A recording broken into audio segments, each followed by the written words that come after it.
And it really offended me because I wasn't the kid in my third grade class. Yeah, it wasn't me. Ironically enough, I think it was a kid named Cameron Ward. Wow. Wow. Wow. He won the presidential fitness medals. Cam Ward. Who knew? We're on Sportsmanlike. Texting enrolls you in recurring automated marketing text messages. Consent not required to purchase. Message and data rates may apply. The team's looking good this season. I think so. Man, I miss playing football. Being young with unlimited energy to burn. Ever since I turned 40, I just can't find that fire I used to have. Think it could be lower testosterone? What do you mean? All guys lose their edge when they turn 40. The body has less testosterone. That's why I take Nugenix Total T. I've heard about Nugenix. That really works? Since I started taking Nugenix, I'm lifting like when we played for Coach Carter. I feel more energized at work. It's even spiced up things between me and the missus. Are they still giving out complimentary bottles for people to try? Yep, send a text. It's that easy. Text GRIT to 42424 right now for your complimentary bottle of Nugenix Total T. It's the #1 selling testosterone boosting brand at GNC and Walmart. Do it now and they'll also send you a bottle of Nugenix Thermo X, their newest, most powerful fat burner ever, absolutely free. Text GRIT to 42424. That's GRIT to 42424. These statements have not been evaluated by the FDA. This product is not intended to diagnose, treat, cure, or prevent any disease.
Seven o'clock in St. Louis, you're listening to TMA, a show presented to you by Brown and Crouppen. Martin, did you just applaud? Applaud? I thought I heard like... Oh, I was moving the microphone. All right. I'm like, hey, if you want it that badly, that's good, because Doug does not want it today. No, I wasn't applauding. It was kind of a violent microphone move. Yours is very springy. It is very springy. Mine is rigid. And with the height problem, I'm battling through until my quote-unquote vacation to Stretch camp? Beijing, and stretch camp, where I will come back, Doug, 6'2", and the envy of everyone at Napoli. I at this point have to deal with a springy mic that oftentimes I have to look up at. Well, I expect you'll get through it. And even though you're there's a lot of sympathy. No. Even though you're not 6'2", there's still a lot of raw bone cowboy over there. What kind of dad are you, Doug? No, just get through it. Dad, I'm flunking out of school. Well, you'll get through it. I just crashed the car. You'll get through it. Yep. Ladies and gentlemen, the program is The Morning After. It's presented to you by Brown and Crouppen, and we welcome you to participate on a Francesa Friday. Is that what it is? Yeah.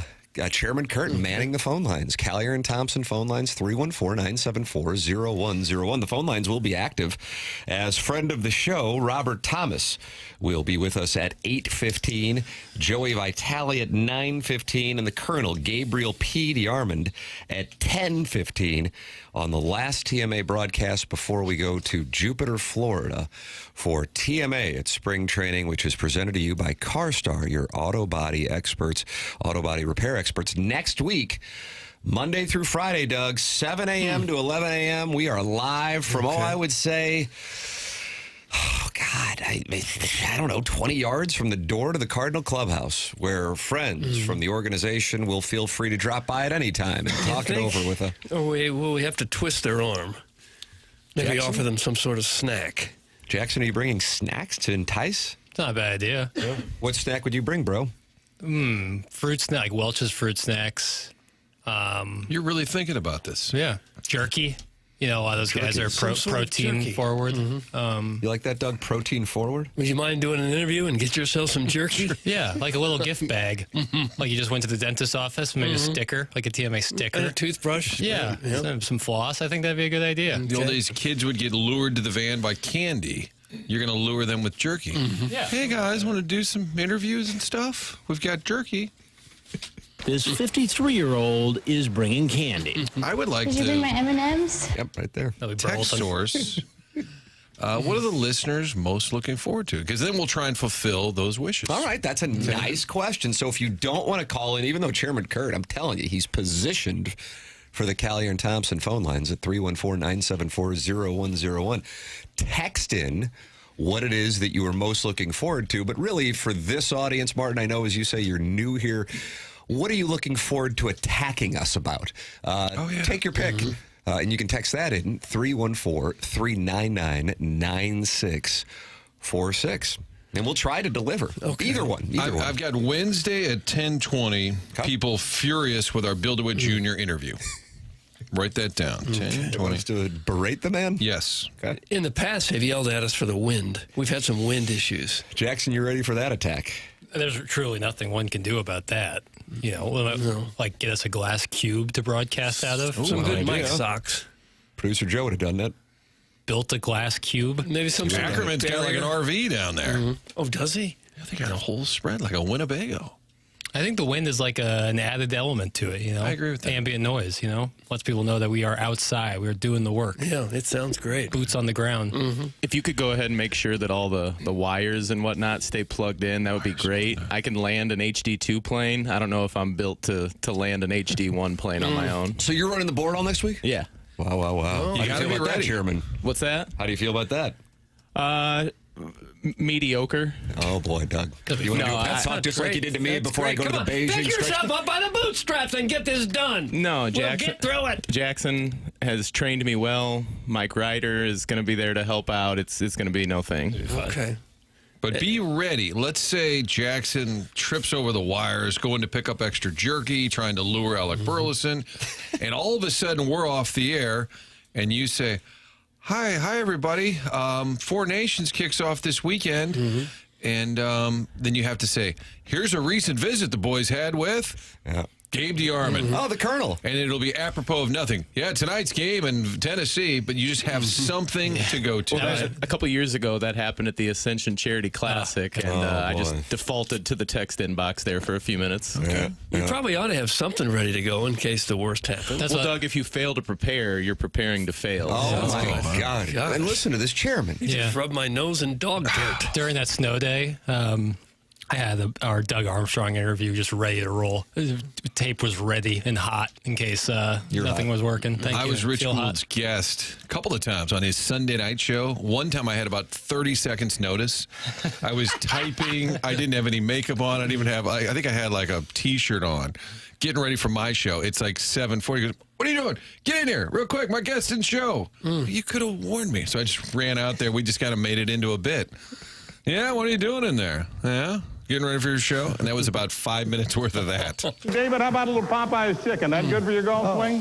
112 friends have gathered in the YouTube chat to watch the program and talk it over. That's Jake Reynolds, John Scores, Don Peepee, Yachty's basketball team, the YouTube chat, the delectable Danny Pintaro. Doug, they're all in there. And that's brought to you by the Air Alliance team, sponsor of the studio cameras here on 101 ESPN. So, yeah, let's see what the people are saying. What are they looking forward to, whether it be from a we really want this or deep down we want you to fail and we're looking forward to attacking you. Probably that. For this. Let's see. Who is going to berate players about hot dogs as they take the field next week? That's from Scissor Me Timbers. Berate them about hot dogs? I just read what's in the teleprompter. Did we do that at some point in the past? Did Plowsy ask them what their favorite kind of, or what they put on hot dogs? Was that one of the stupid probably questions? Something that, now hold on a second. I heard you just say stupid God, questions. there's times I wanted to just bury myself under the picnic table so no one could see that I was part of it. We should run that as a promo for next week. 60% of the time? Much of the time, yeah. The chairman just quoted Taylor Swift. It's a great quote, however. That's from Fuelsy. Did you just quote Taylor Swift?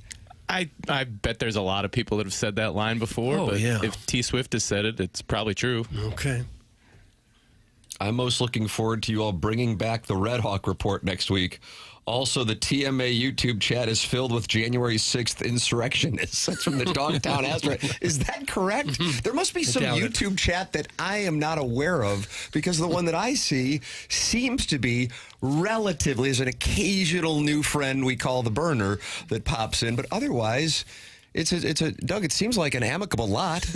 It's for insurrection? I didn't know that. But again, I think there might be a separate one that I'm not aware of. Will Doug do another Doug Unplugged from spring training where he takes a money shot of bottled water to the face? That's from Alan Dadeville. You did prop comedy with bottled water? I did, yeah, with Brooke Grimsley, yeah.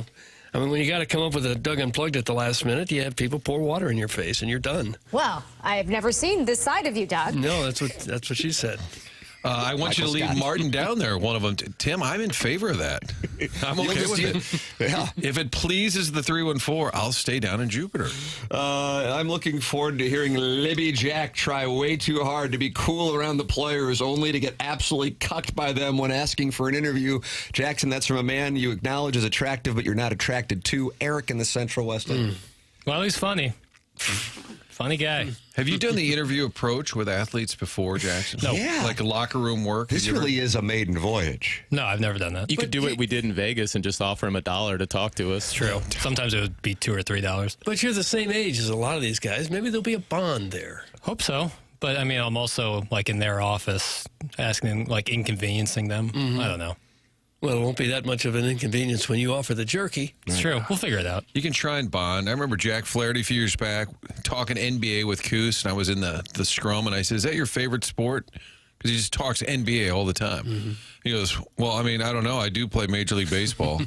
I said, yeah, I know, but you could still have a favorite sport outside of that. Some of the guys don't seem all that interested, even though they play it. To be fair.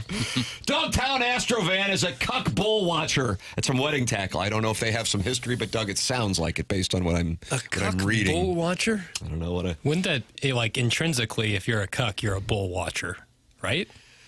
Doug? I don't know about the word intrinsically. Well, like that kind of confused me, but I I guess guess was a Ledoux word. it sure was. Well, it's like an occupational hazard. Like, you can't be a cuck without watching bull. yeah, the bull's got your cow. Right.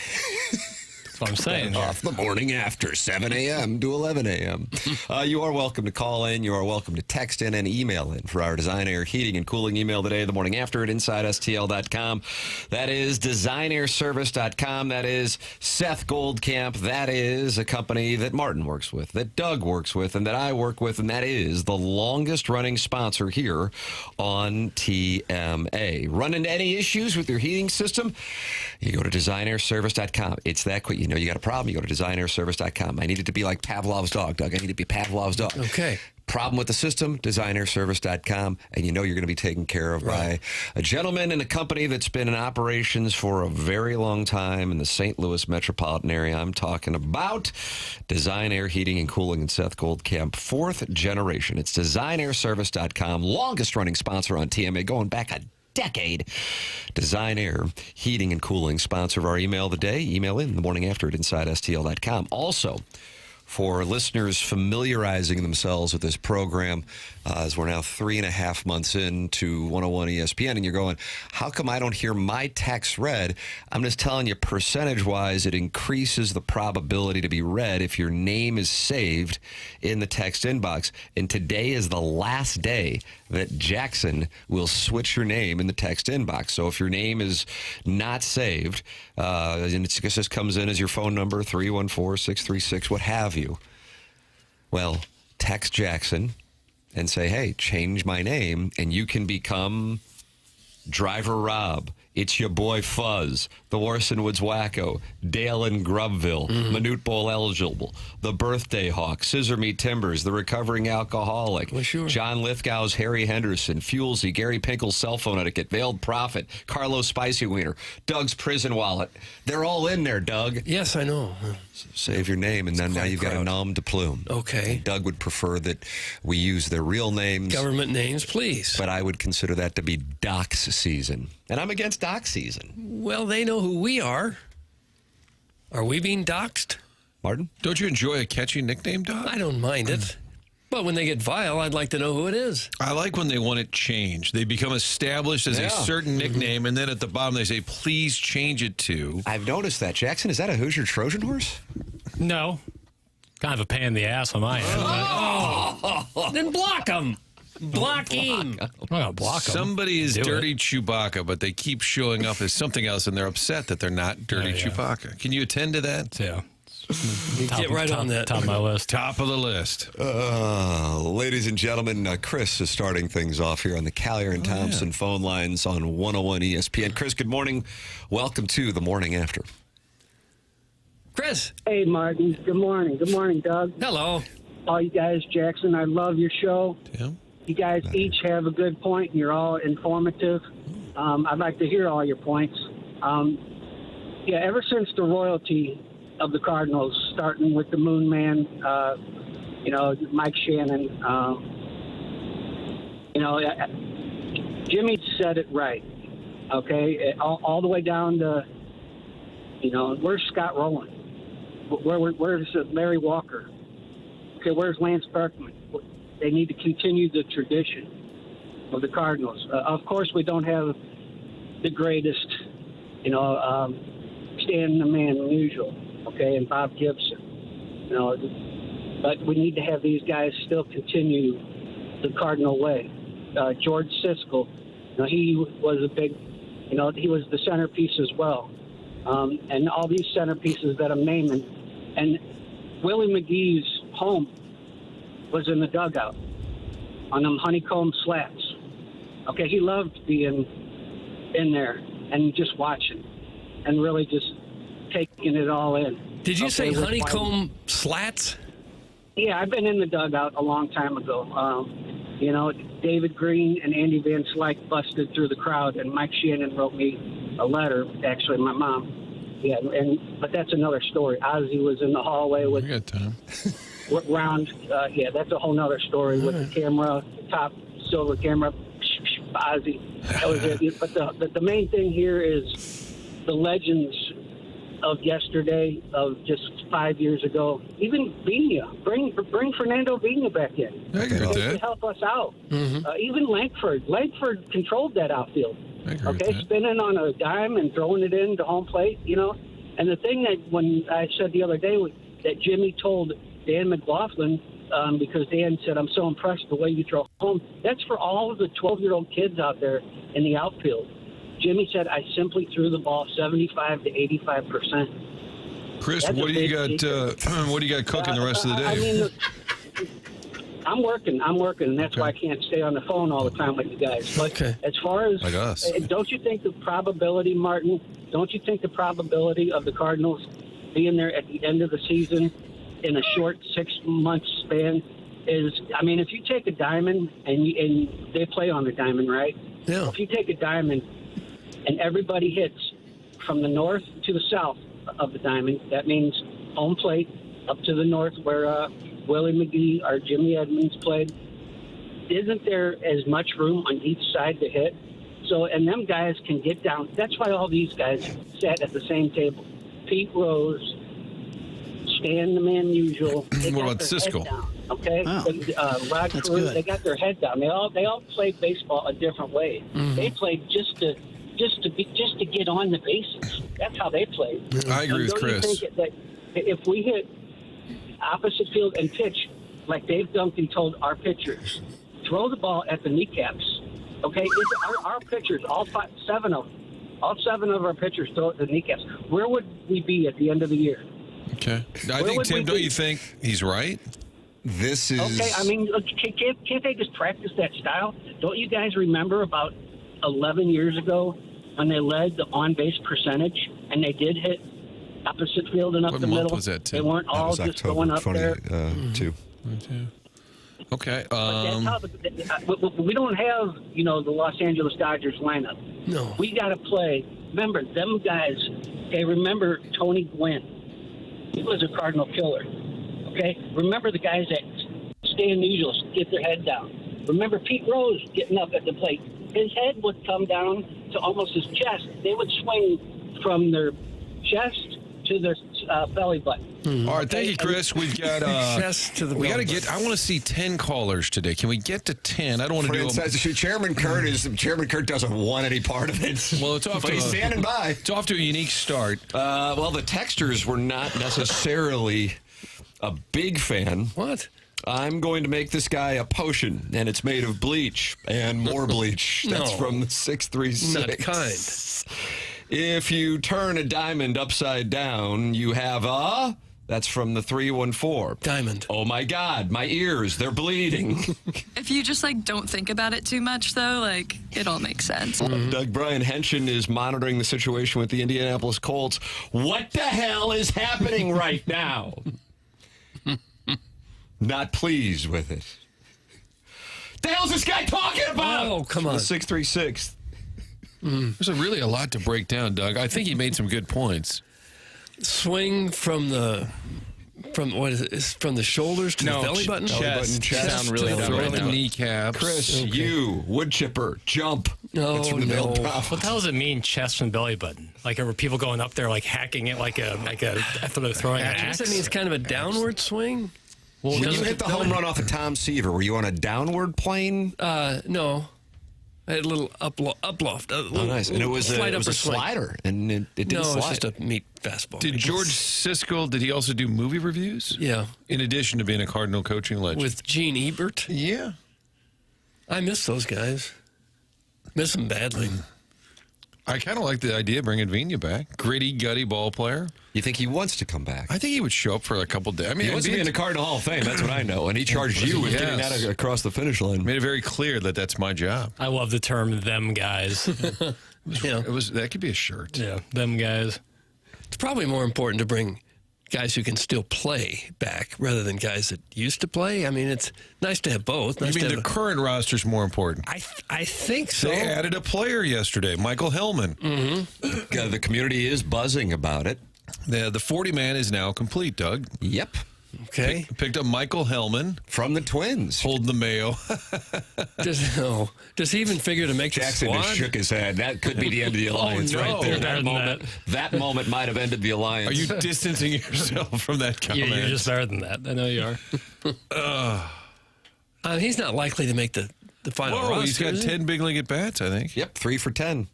Oh, that's good. Yeah, I think he's probably a AAA guy. Oh, those numbers. Yeah, you're going to send a 300 hitter down? Yeah, come on. Well, I'm thinking probably AAA for him. Maybe I'm wrong. Maybe this is the next big thing. For them guys? Chris used to only talk to Jackson, I believe. He doesn't really talk to anybody. This time, he said hello to me, Doug, Jackson, and then excluded Tim. Yeah, that was not what I wanted to hear to start this Francesa Friday. I like the idea that he's really low on time, so he can't answer any questions. He just has to continue naming players and then saying we should bring them back. I want him down at City Hall when they got to break out a filibuster. Yeah, he'd be great. Everybody's taking There a are leak. still texts coming in about his call that were sent in when he was on the line. Such as this from the Orson Woods Wacko. Who in the F is this clown? Bro, get a life. I want the last 5 minutes of my life back. That's from the Orson Woods Wacko. I mean, they're coming in, and they're so backloaded from the call that they're coming in now. This guy's saying nothing worse than an old cock that played Corey League baseball, right field and second base, telling major leaguers how to play. Great call, Chris. Sit and spin, you tubby Hoosier. Oh. That's from Kwame Voyoukas IV, and he's We don't know that he was related tubby. to Ian Voyoukas, and he was with the Billikens Bart in 2003. I don't St. Joe's tonight, and they got that hawk, and he just keeps flapping. Can't stop flapping. Yeah. 9 o'clock Eastern. Coach Schertz was a little concerned about the late start. Ian Voyoukas was a Soderberg recruit, maybe the tail end of Romar's stretch. Doug, is that correct? That sounds about right, yeah. Ian Voyoukas, Anthony don't you Drea. rebuke us, stay with the Billikens. Well, Jimmy Cruz, don't let me down, Jimmy. I've got you beating Louisville. Let this guy borrow Pale's yellow diaper. That's from Stan, the caddy. Jackson, that yellow diaper, unfortunately, keeps getting brought up, and especially by Stan, who's a wonderful caddy at Belle Reve. You are not bringing that to South Florida. No, great swimmer. Don't need it. You going to rent one when we're down there? No, I think I'll be all right. We do have a hot tub in the place. Oh, Doug. Soak season? Soak season. I mean, Martin didn't get in there till Sunday, so you boys got the hot tub to yourself tomorrow night. How do you do? Do you What's the feel word? okay about getting into somebody's hot tub that you don't know? Of course. Who's been in there before? It's a 110-degree water or whatever. Oh, about 104 is about how. Either way, it's going to cook off any excess grease that might be in Grease. there. Interesting. Grease in Vianney hot takes a tubs? shot. I don't know. Yeah. Who cares? Do you care about skidding in someone else's pool that you don't necessarily know? Well, I know for sure that there's a lot of chlorine poured in the pool. I mean, this is an Airbnb. We're not staying. We're not like throwing a brick through the window and walking in. Well, we should. You know, this is a trusted place. Boy, Edmonds is getting back. So you guys will be sharing a hot tub tomorrow night? Yeah, well, I mean, I'm going to get in if Doug Are wants you to. really? Of course. Will you have the diaper? No. I don't need a How are you going first to of all, avoid drowning? Because I'm a great swimmer, but you don't really need to swim in a hot tub. Okay, well. I enjoy a hot tub that has a sign, no diving. Yeah, right. 3 foot deep water. Well, you know they have to No put that diving. there because some ass clown did it. You know, some idiot did dive into it at one point. Someone wants the name Georgia Frontier's cuck chair. God, Jackson, you got a lot of names to update. God, I'm telling you, holy moly! You look may at put the that numbers. hot tub on hold. Yeah, you might have to wait. Iggy of TMA fame is in the YouTube chat along with 170 other friends, and he goes, "You guys have to share a room?" No, sir. We each have our own room. In a house. Yes, we're in a house, Airbnb. Someone sent in a picture of. Oh, shoot, I turned the computer off. There he is right there, Martin. Oh, my God. What do we got here, boys? Oh, it's a picture of probably me. Jackson in his diaper. That's unfortunate. Jackson really wants that putt back. And in the moment when we were on the boat in Jamaica with Lisa Ann, my wife was on the boat. Plowhawk's now fiance was on the boat. Doug, I think, was your son? Son Greg was there with us, yeah. Great ball striker. Jackson was not with his lovely lady at the time. And we're asked, do we want to jump into the, Doug, do you say Caribbean Sea or Caribbean? I usually say Caribbean. Yeah, because that Billy Ocean? Yeah, that's why. And Plowhawk goes, I'm not doing that, because he knew what would happen. And there's Jackson, new and spry and ambitious. Martin, kind of like your first TV job. Oh, I'll go shoot the city council meeting. Sure. And I saw it happen. I go, I'm going to have to pull him aside at some point. And the poor guy gets in this yellow diaper and jumps in all happy because Missouri beat Iowa State 5 days earlier. And that picture still 2 years later pops up in our Air Comfort Service text inbox. Could be a career ender. It's just unfortunate. We should probably put that on the TMA fan page. Oh, like it hasn't been up there a million times. Oh, has it really? Yeah, no. We're not, this people's eyes isn't the first time they've seen it. I'm a great swimmer. I didn't need that damn thing. I love that your travel arrangements to spring training are essentially the pilot for a 1990s sitcom. That's from Arbor Day. Yeah, it's going to be like 2.5 Men. Kind of an MTV feel. Yeah. I think it's going to be great. And then I drop by as the guy staying over at a resort. It could be Kramer. Slide in. But don't you agree? Nobody would say it to my face, and I understand. I'm bringing my wife, and then I got my wife, and you got 3 guys. I just didn't think that was the right thing. I agree. Like, if you do agree, okay, good for you for saying it. Well, yeah, if you're gonna bring your wife, if it was just you, then but yeah. I wouldn't. But I'm not saying like. I'm just saying it like that changes up the vibe. It's like you're going to dinner with a bunch of guys, and then somebody brings their girlfriend or their wife. It changes the vibe. If a bunch of girls are going out, and then one of them brings their husband or boy, it changes the vibe. It's not fair to the guys. It's not fair to the girls. That's my reason. You're saying why you wouldn't stay there with your right? Oh, I don't think. No, I don't think that makes sense at all. Okay, God, because you were thinking about bringing Kim, and I'm like, oh, I wonder if you'll stay at the Airbnb, and then if you do that, then I would maybe stay at the Airbnb. You know, okay. No, I think it makes total sense. All right, God bless. If there was a woman there, we'd feel less comfortable wearing a yellow diaper-like flotation device. No, I know people are saying Tim should stay there, but... Ladies and gentlemen, call in on a Francesa Friday. Chris leads things off really strongly. Robert Thomas will be on. Will he count towards the 10 calls, Martin? No, sir. No, he sir. will not. Joey Vitale, will he count? No. Why not? What about the Colonel? Nope. These are guests. I'm talking about the people. I want to get to 10. Damn. It's a Mike Bush telethon Friday. Can we get to 10?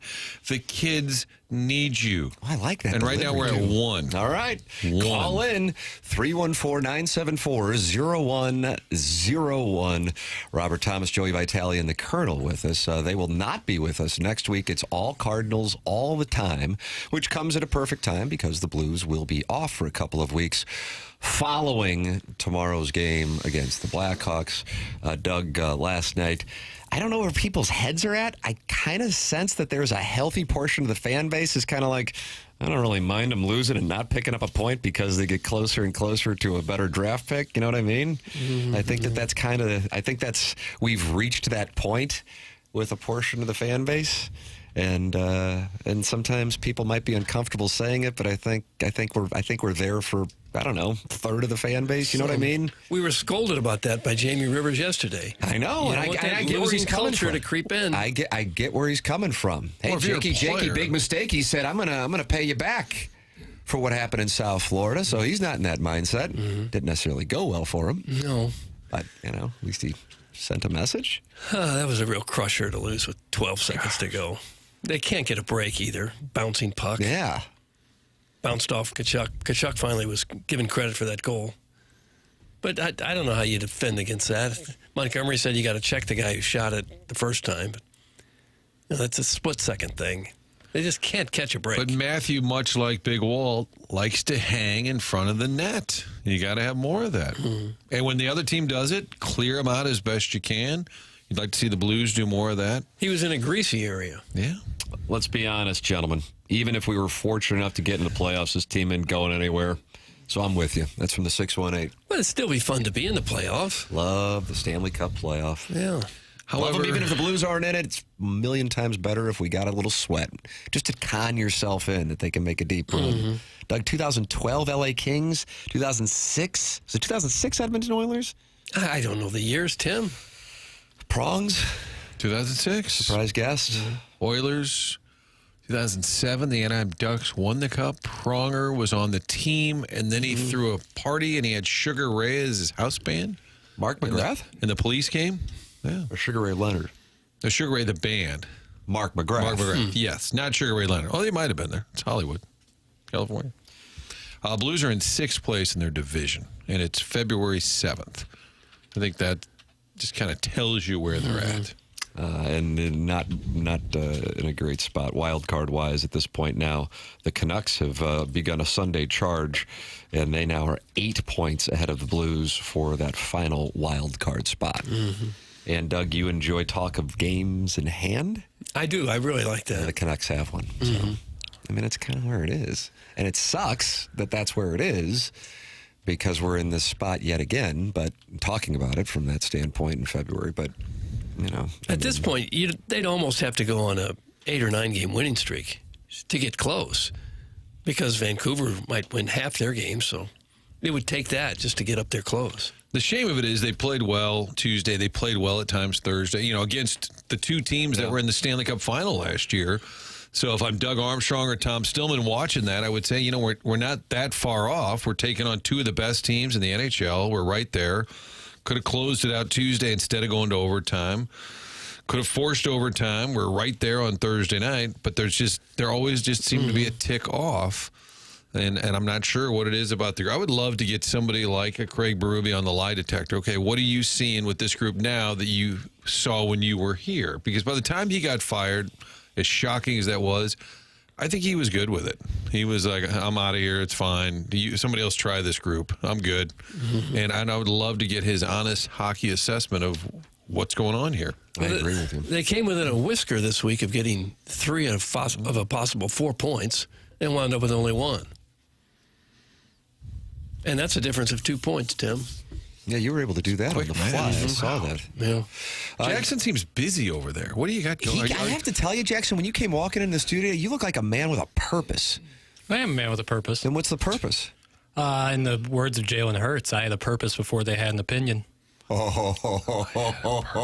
had a purpose before they had an opinion. I'm just changing names over here. Okay. Oh, you changed. That's what I was wondering. So you are changing. Oh, that names. is the purpose. You're changing names in the text inbox. You seem to be like intently working. I know, man. This guy's got intensity. What are some of the new additions? Give us a couple new additions. Sean Sticky Sock, Doug's favorite kink.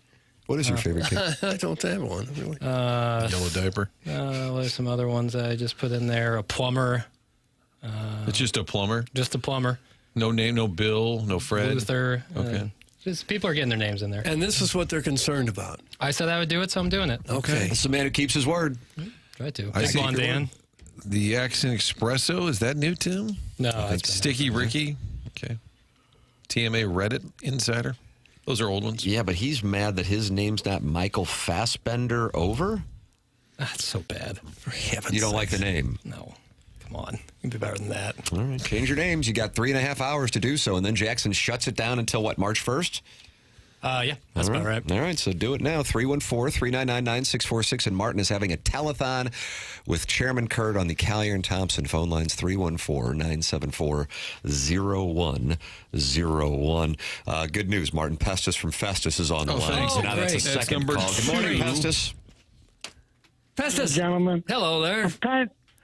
I'm kind of disappointed in you. Oh, no. Why? You're leaving St. Louis and leaving us with snow. Oh, yeah. The weather's supposed to be rough here next week. Yeah, that's all right. Chris will warm us all up with his mouth and keep everything going right. Oh, my word. Wow. What do you mean by that? Snag that forever. Well, when you're talking nothing but bull, that's all you can get is warm Doug, we are in the stuff. midst of caller wars. Chris versus Pestis from Festus. Yes. It's on. You didn't care for Chris's it's call? on all right. But I hope you really have fun down there. Thank you. Have you been to spring training, Pestis? No, I've never been to spring training. Never have. Okay. I would have loved to when I could see and everything. But I've been a Cardinal fan for 65 years now. And I'm going to tell you right now, I very seldomly miss a game if I can avoid it. I listen to almost every game. Mm-hmm. And spring training, I love the spring training games from down there and everything. Yeah. Yeah, but, Cardinals in a little slump right now. Right. But if you remember what I told you, What? the Cardinals will win 92 to 95 games this year. Really? They might win 95 games with this roster? Are you taking any action on that? I wish I could, but I can't. I'm on a tight Mo button. might win. Mo's on the other line. I'll take some of that. Good morning. Yeah, Mo can take some of that, and I know where he can shove it because he ain't with it. No! This guy's looking Back it up a bit. Don't really care. Here's the thing. Fire. Okay, here's the thing, and I'm going to let you go after I say this. Sure.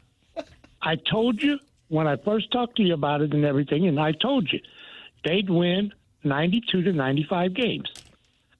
They won 92 last, not 92, 82 last year. Right, give or take. Okay. All they have to do is win 2 games a month more, and they're there. Think about that, Doug. Okay. Well, you really think they can do that? I think they can. Like I said, let the young boys play, and the other people, keep your nose out of it. Okay. Have you had any celebrity with your Listener of the Month award? You hearing from folks? Celebrity, I heard from my stepdaughter's grandmother. Stepdaughter's grandmother. He wished me Text thank it, you. next name. Is your, Johan? Is But your I haven't heard stepdaughter's grandmother your anything wife? from anybody else. And Jackson, I need you to do one thing for me. Yo. Take my telephone number and change it to Pestus from Festus so I can text in on you. All right, you're going to text in. Nice. Okay. All right. Okay. All Okay. right. But you gentlemen have a safe trip. Thank you. You stay warm down there, and you have fun, and bring us back some great news. There you go. Good. Doug. How about All that? right. Thank you, Pastor. Thank you. Wonderful sentiment. But he says have fun. Does he not realize this is a very serious business trip for us? That our noses will be to the grindstone the entire time we're there. You and Jackson are hot fun. 30 hours. Chairman sounds defeated over there when he takes the. He's like, Morning, TMA. it's kind of like Edmonds having to go out to hit. Oh, we got a hit today. It's 80 degrees. God, it's hot. Wait, the phone line, Martin, you're going to be happy. The phone lines are loaded up. Oh, let's do for this. Chairman Kurt. Yeah, Martin, you're answering the phones on your next telethon. Let's take a break. First break of the morning here, Doug. It's 7:37, Okay. and we'll come back. So callers, you are welcome to stay on the Callier and Thompson phone lines. It's TMA presented to you by Brown and Crouppen on 101 ESPN and the TMA STL YouTube channel.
Oh, God. Awful. You guys are talking about Sugar Ray.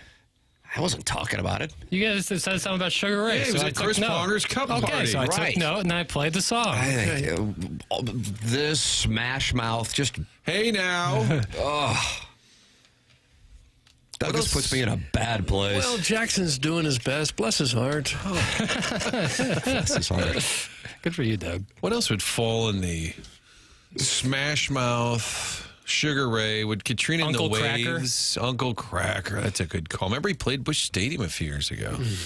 Don't know why. Seems like somebody TLR would have been buddies with.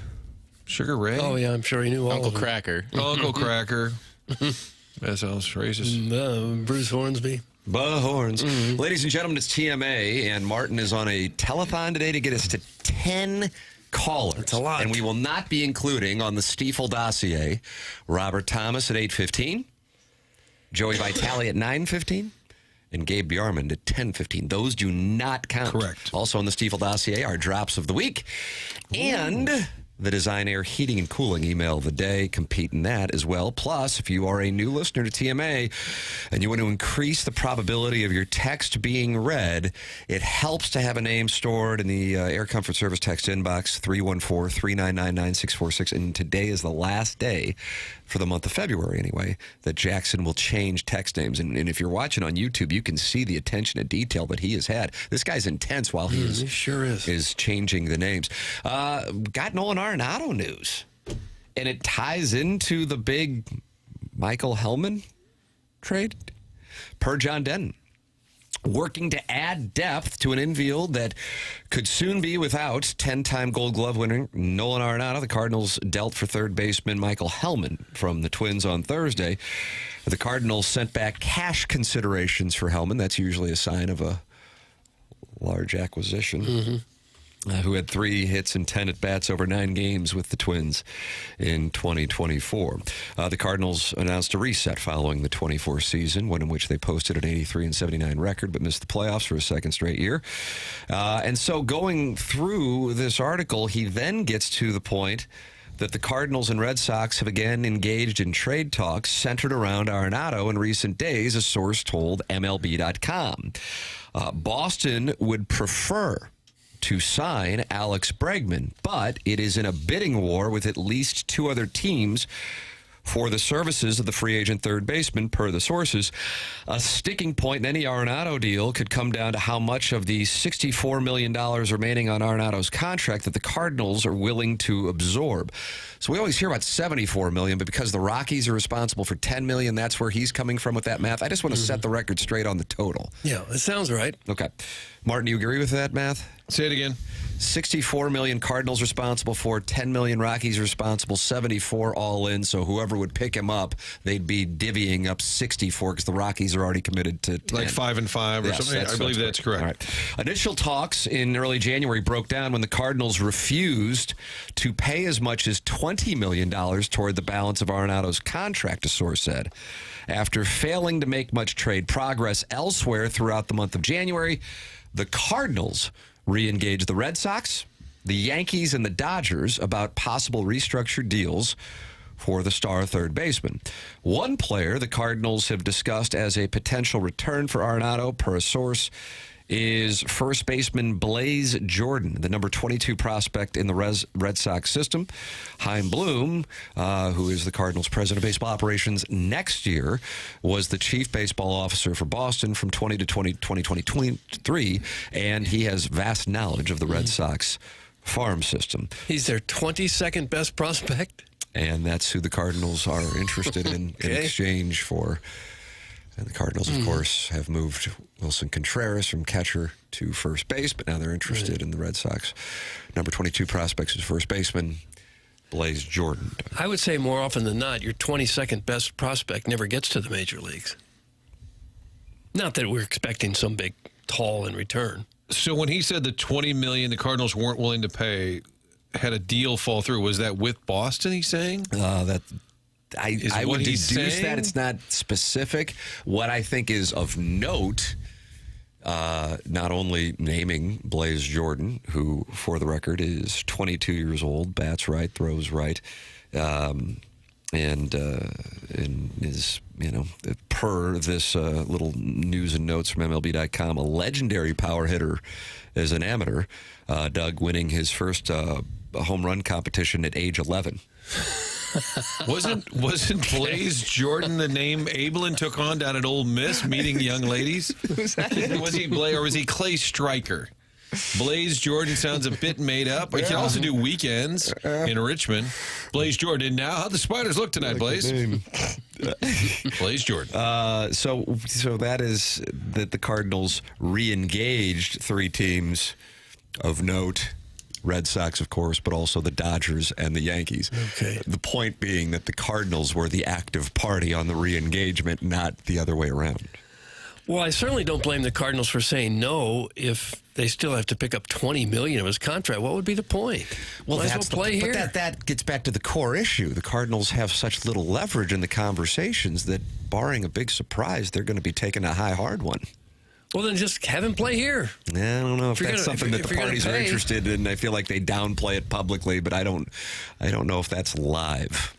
Okay, if the 2 teams most likely to get Alex Bregman, who would you say those are, based on reporting, rumors? At this point, the 2 teams most likely to get Bregman, or most interested at least, seemingly. I feel like the Cubs are in this, oh my goodness, he might be available position, and Tigers. Okay, I would say Cubs, Red Sox, or whoever. Okay, let's say Bregman does go to Red Sox, Tigers, and the Cubs were seriously interested. Oh, wow. I see where you're going here. Would you, if you're the Cardinals, and I hate stupid sports hypotheticals, but it's Friday, phone line Friday. It's a Francesa Friday. Why not? And the Cubs said, you know what, we're interested. We were kind of thinking about Bregman. This is a cheaper version. It upgrades us at third, another bat. Would the Cardinals pull that trigger? Would you trade him within the division, Doug? They used to make a lot of trades with the Cubs. Yeah. They got Bruce Sutter from the Cubs. They got Lou Brock from the Cubs. Would you have any hesitancy? And if the numbers are right and the prospect were right, wouldn't that be an odd deal? I and guess, if you're Arenado, you didn't want to go to Houston, would you go to Wrigley? If the Cubs were to pick up a bunch of that contract, I think the Cardinals would say, okay, sure, here he is. We'll deal with what happens over the next couple of years and be better off financially anyway. May not be likely. It's just if the Cubs are kind of kicking the tires on Bregman and you don't get him, who else is out there at third that's available? Arenado. I'm ready for this to be resolved. I will say that.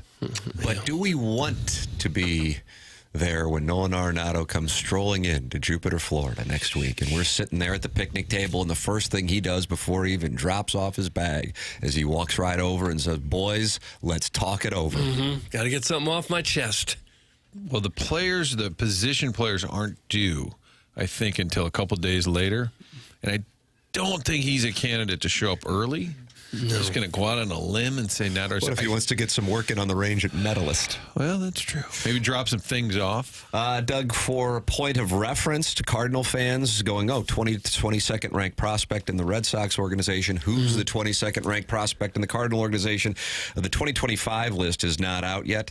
From MLB.com, we could do this for the next 7 months, and you wouldn't get it. Ryan Campos is his name. Oh, sure. And he was at A-ball last year.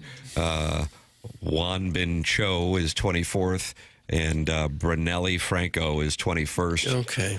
So you kind of get the idea. And if your number one, Boomer Kingsley was not in there. If your number one prospect comes up and makes a team and is decent, you're pretty happy. I think at this point, the Cardinals would be pretty disappointed if J.J. Weatherholt didn't develop. He was the number one prospect. Tink Hence to Quinn Matthews 3, just for points of reference. I understand, but we always are told that their top prospects are going to come and be world beaters, and usually they aren't. Well, earlier in the week, I read that ranking going back from 2015 through 2024 of the Cardinal prospects, and I mean, I think the best year, 40% of the top 10 made it to the major leagues. That was the best year. I think, if memory serves, that was 2018 when you had Reyes, Flaherty, Kelly, O'Neill, Bader, Hudson, Hicks, Helsley, Kisner, Schrock. Actually, that pretty good group. Year. That was a great year. That was way more than 40%. But then you look at 2015, and it was not nearly as successful. So it's a case-by-case basis. Yeah. I'm intrigued by that report that if they were talking to the Red Sox back then, it seems like they've had to kind of drum up a market with Boston. That would indicate that there was one previously, which I'm interested to know. I don't know. Yeah. So that's John Denton, MLB.com is where you can read that story. Hunchback of Vaughn Castle says Cardinals are in tank mode and hope to convince Contreras and Gray to accept trades at the deadline to escape this situation. It's the reset. That's from Hunchback of Vaughn Trade Castle. those two also. I really do think if some team wants the Cardinals to pick up $20 million of the $24 they owe, I think they owe more than that. Well, just a year. Okay. I really think that at some point you got to sit down and say, listen, this is awkward for both of us, but we got to make it work. We're not going to pay you this kind of money to go play somewhere else and get very, very little in return. We're just going to have to put it behind us and make it work. Martin, do you think that that's a tenable prospect? To make it work. And I know that's been written about in the paper and talked about. I mean, anything is tenable, right? Anything is possible. I just think both sides were so convinced we're done. You good? Yep, we're good. Okay, we'll get you out of here. Yep, we're good. I think they're just in the mindset like it's not coming back together again, and then you'd have to totally redo. Now, it's not the end of the world. You're a big leaguer making a ton of money. You can suck it up, go out there and play, but it's sort of known now you don't want to be here, which makes it a bit awkward, not only for media coverage, but I think your teammates, they kind of know you don't want to be here. It's pretty clear. Don't you think Contreras was taking a shot at him with his comments at winter warm-up about I don't want to run away from the situation? You familiar with the quote? I should pull it up and give it to I apologize. Maybe. I absolutely think it was. Because Contreras has a hard time keeping his emotions out of it. He'll kind of tell you exactly what he's thinking. Yeah. Remember the locker clearing out final day of the year kind of was saying the Brewers are the ones who kind of always figure it out or go for it or whatever his phrase was. This is what he wrote. Or this is what he said, I'm sorry. A reading from the Post-Dispatch. I'm not going nowhere because it's too easy for me to request a trade and be a coward and leave everything behind. I like challenges and I love the team. I love the guys. I mean, I don't know. I think there's. I mean, I don't know for a fact, but decent. You're right. Decent chance there that has something to do. So that's part of it is coming back in the room when everyone knows you don't really want to be there. I mean, the agent has done the talking. Arenado hasn't said it. The agent's done the talking for him, but wants to be somewhere where they're going for it. And then you walk back in. Hey guys, happy to be here? Question mark. I agree with you, Doug. In theory. Life, business, you sit down, hey, we got to get through this, got to figure this out. It can be done. Yes, it is less than ideal at this point. It would certainly be difficult and awkward. And you can imagine Arenado grounding into a double play and maybe not running as hard as he could to first base and the fans all over him now. But it's also difficult and awkward to part with $20 million and get nothing in return. If it's 20 over 3 years, though, if they say you got to pay. This is every year, isn't it? Was it 20 in the package or 20 per year? Because if it's 20 per year, there's no way. If it's 20 total. Oh, that's how I understood it. Okay. Well, I could be wrong there. But I also think the fans may kind of, even though we're the B-fibs, yeah, best fans in baseball. I think the fans might turn if they think somebody doesn't really want to be part. Even though you're down on this team, it's still your team. It's your city. He didn't do the job. It wasn't anything I did wrong. He didn't do the job. No, Jackie's back. I felt like we lost you a little bit to housekeeping. He's in that text inbox. I know. He's doing some housekeeping. I need you on the drops on a big phone-in Friday. Yeah, well, Martin, you're going to get your third caller right here. Oh, It's yes. Sergeant Major Rose on the Callier and Thompson phone lines. Good morning, Sergeant Major. Hello, fellas. How are you? Good. How are you? Well, last time I ran into you fellas was back when you were hosting your wiffle ball tournament at the park. Doug, was that 2014? I don't know the years, Tim. July 2014, Martin? Francis Park, yeah. And the winner of the tournament got to play Jim Edmonds and Jason Isringhausen. That's true. And I believe they defeated Jim Edmonds and Jason Isringhausen because these guys could throw balls that went 5 different directions before it got to the plate. Yeah, it was my last, got to see you guys for my last tour back over in the sandbox, and I admire my job, so I haven't, to keep my security clearance, I haven't called in or texted in just because I don't want the government to find out my admiration for the show. Yeah, that'd probably be bad. Quick cause problems in my future endeavors. I would think. Can you loosely say what it is you do? I cannot loosely say. There's 3 initials, and I'm sure if you take the time to figure it out, you can figure it out. MMF? That one would be on the list, Tim. Yeah, that one. Oh, wow. Turned. This is Major, what is it, Major Rose? Sergeant Major Rose. Sergeant Major, Sergeant okay. Major. Because we're at 3 callers in the first hour. I got a shot here at the 10. Okay, go ahead. The sergeant. That was why I wanted to call in, because I wanted to help out the show today and make sure that Martin met his goals. Thank you. Martin. I will say that I do miss some of the changes. The traffic cone is no longer there, and I'll definitely miss those call-ins. The And traffic cone. Martin, that's a reference to Ken Iggy Strode. we miss him as well, Sergeant Major Rose. And I say that with all the affection in the world. I love Iggy. I loved his stories. The body count was impressive. 500. So I love the callers that would call him Bacon Boot and all the other things that came along with it. Bacon Boot. Ash and sweet potato. That's another one. That was your favorite. Yeah. And then I actually ran into one of your former legends at the Grands, having a Legends about a month ago, your boy Plowhawk. Oh, the Plowhawk at LeGrand's. God bless. Plowhawk's getting married here in June, and Doug is performing the service. The wedding vows. You've got to be kidding me. No, that's what I said when he called me. I got to meet the fam. I got to meet the, I guess, fiance or soon-to-be wife, Mrs. Plowhawk. She's a delight. Yeah, she is a delight. Mrs. Plowhawk. I want to go out, and I'm sure everybody will agree. It was very difficult for me as a listener when Mr. J. Randolph Jr. passed. I cannot tell you how many times me and my platoon, when we'd be listening to the show over in Afghanistan or other places where we were, and hearing Jay and his stories and just having him on the radio, the Foot Fetish Fridays were absolutely legendary. And, Martin, I think you should pick up that mantle now that Jay's gone. So. Wow. Are you looking to bring in ladies and play with their feet on Fridays, Martin? I mean, they say to always expand your brand, so I hadn't. It'd be a nice gesture. It kind of feels like a chairman vehicle, I got to say. Chairman, are you interested in... No, we've been over this. That's Jay's thing, plus feet isn't my thing. I'd be open to other explorations. Oh, for heaven's sake. Doug, that's wonderful. That's wonderful. You know what I'm talking about, Doug. No kink shaming here. Good for you, Sergeant Major Rose. I do. I kink shame. I know, Doug, and I the one thing I will say, Doug, is I miss all the jokes about the pleated pants that you wear, as well as the the tuna fish Vaughn. I wish I had 2 tuna fish sandwiches. That's all I had.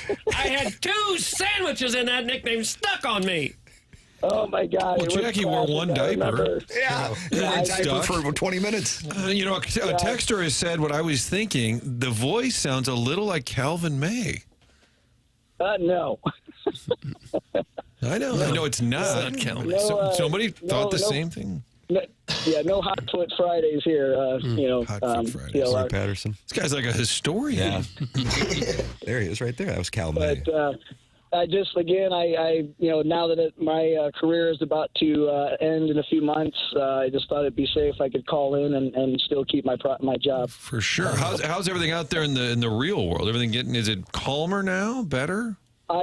Let's just put it this way: the adults are in the room, and I think this country is headed in the right direction. I know that's going to just absolutely kill Comrade Charles Marlowe, but you'll have to just get over it. Comrade Charles Marlowe just took Shrapnel. Marlowe takes a shot. Nobody is safe on this program, even if you're not on it. Sergeant Major Rose, thank you so much for the phone call and for being a loyal listener for so many years, man. We appreciate it. Absolutely. Love you guys. Have a great day. And thank you for your service as well. God bless. Sergeant Major Rose calling in. And you can join in. Martin, is that 3? That's 3 in the first hour. We're pacing right now. We're pacing. And I usually leave 10-ish. That onboarding It's going to be right up against the buzzer. Are you going to onboard in Jupiter? Well, I haven't talked to management here. I got to talk to Hubbard. A little bit is what Brian Bartow wants me to do down there. I might do some Cardinal onboarding. Ladies and gentlemen, you're welcome to call in. Martin wants to get to 10 on a Francesa Friday. 314-974-0101 is how you can call in. This from a James Carlton client, just like me. We recently switched to James Carlton. Not only are we saving $70 a month on our car insurance, 2 vehicles, but I'm also very glad we switched for the added benefit of the roadside assistance they offer. One of our cars had a dead battery in the garage. We used the roadside assistance after we were unable to jump it. The driver arrived in 15 minutes, and it was the most professional tow truck driver I've ever worked with. It made a stressful situation that much easier. Those are the kinds of reviews you get when you work with James Carlton. 400 plus 5-star reviews on Google for the James Carlton State Farm Insurance Agency. I am a client. Recommend them wholeheartedly. Go online at carltoninsurance.net. Has your insurance gone up year over year? Good chance it has. You have nothing to risk by calling 314-961-4800 and seeing if James Carlton and his team can save you money. They'll do all the paperwork for you. Make the switch, and what could be a 2-minute uncomfortable conversation with your current insurance agent leads to a lifetime of reliability with the best in the business. James Carlton, Carlton State Farm Insurance Agency, carltoninsurance.net. Tim McKernan, Doug Vaughn, Martin Kilcoyne, Jackson Burkett, Chairman Kurt with you. Robert Thomas, 8:15. Joey Vitale, 9:15. Gabe DeArmond, 10:15. Drops of the week. Design, air, heating, and cooling email today. All coming up on our Stiefel dossier. This is TMA. It's presented to you by Brown and Crouppen on 101 ESPN and the TMA STL YouTube channel.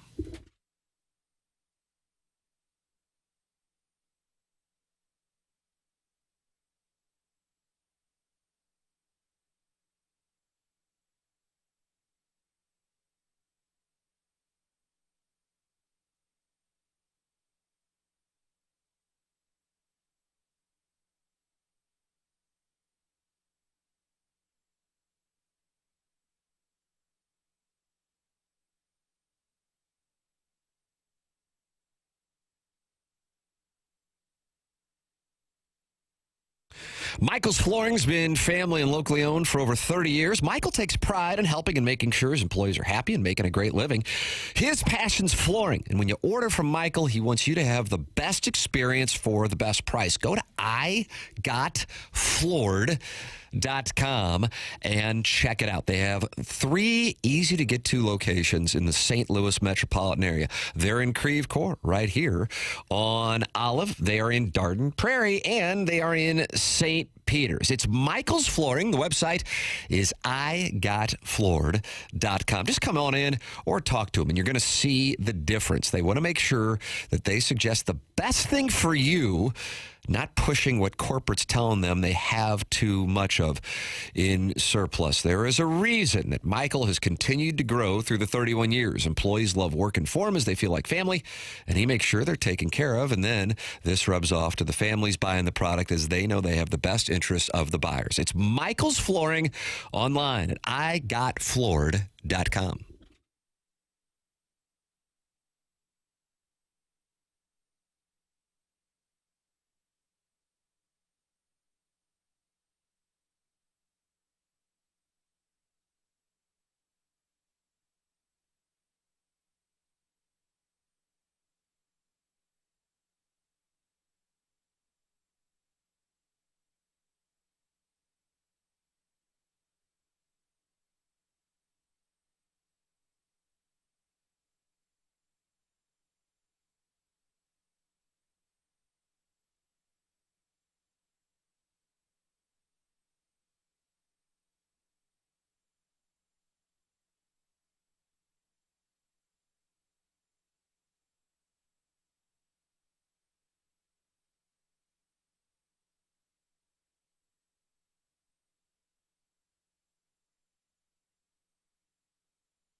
This is Action Jackson with a Sports Center update driven by Johnny Londoff Chevrolet and Johnny Londoff Autoplex. Blues lose last night to the Florida Panthers. Final score of 3-2. Off tonight for the Blues, taking on the Blackhawks tomorrow night. You can catch that game right here on 101 ESPN. Pre-game at 5 p.m., puck drop at 6 p.m. That was another Sports Center update driven by Johnny Londoff Chevrolet and Johnny Londoff Autoplex. See them at londoff.com. Chevy, together we drive. Are you kidding me?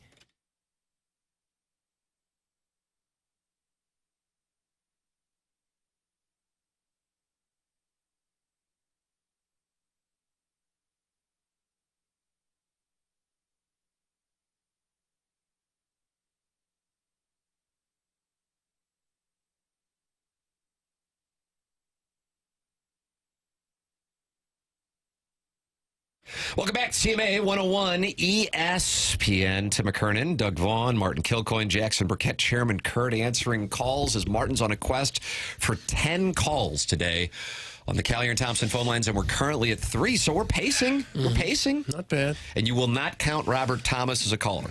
No, he's not a listener. Well, maybe he is. Maybe he is. Okay, I take it back. Robert Thomas joins us here on 101 ESPN. Good morning, Robert. Morning, guys. Would you consider yourself a listener? That's a no.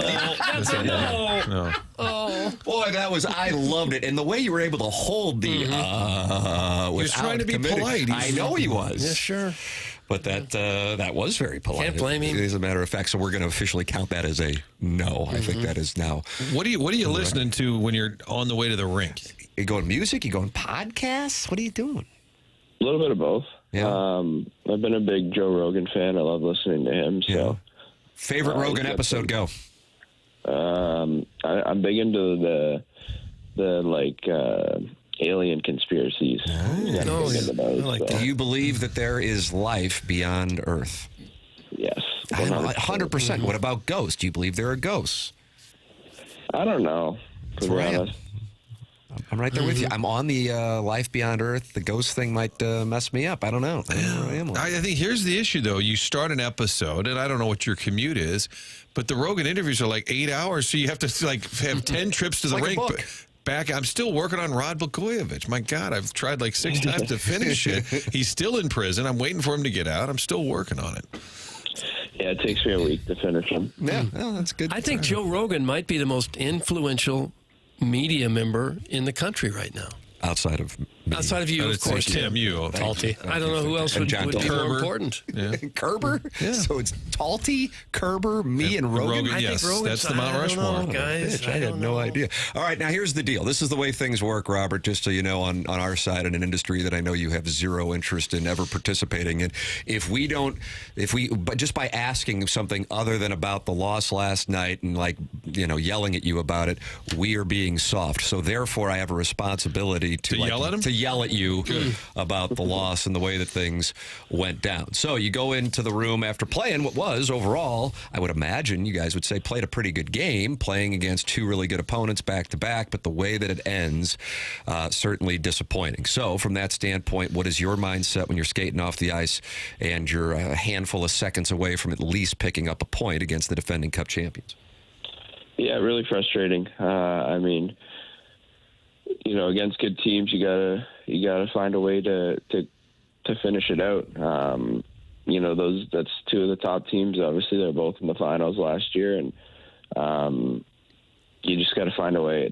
It's really defeating and frustrating. You play a great game, and then they score at 11 seconds left. It's tough on you. So, but all you can do is move forward, learn, get better, and I think as a team, we're starting to build something again, and I think that's our main goal here. I guess it's a good thing that you at least have one more game before the Four Nations start. You'd hate to take a break and ending on that, wouldn't you? Yeah. It's it's a big one. It's always fun against Chicago. Saturday night, it's gonna be a blast. Was there extra chirping out there with Matthew Tkachuk on the other side? No, we don't talk at all during the game. Really? Oh, is that right? Really? Is that how it works? Yeah. Well, yeah, usually not. Is it fun going against somebody you know that well, or do you not enjoy going against a friend?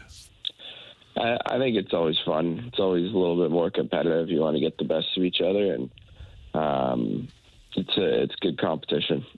And he's got a lot of skill, obviously, but does he have a little bit of that Walt DNA too? He just likes to hang out in front. Yeah, definitely. I think we saw that last night. Yeah, he's got a lot of skill. He's not as, I'd say Brady's more like Walt, and Matthew's got a little bit more of the skill and touch. Robert Thomas with us here on 101 ESPN, weekly appearance on the program. What did you think of the way that the festivities got underway with Jake Neighbors and Sam Bennett? Yeah, a lot of props to Jake. Bennett's a really tough guy, and obviously standing up for himself for what happened in Florida, and I think it got the guys going, and it takes a lot of guts to do what he did, and as a team, you respect it a lot. Did he know he was going to do that before the game ever started, or they just line up and decide at the last minute, yeah, let's do this? I know he definitely knew.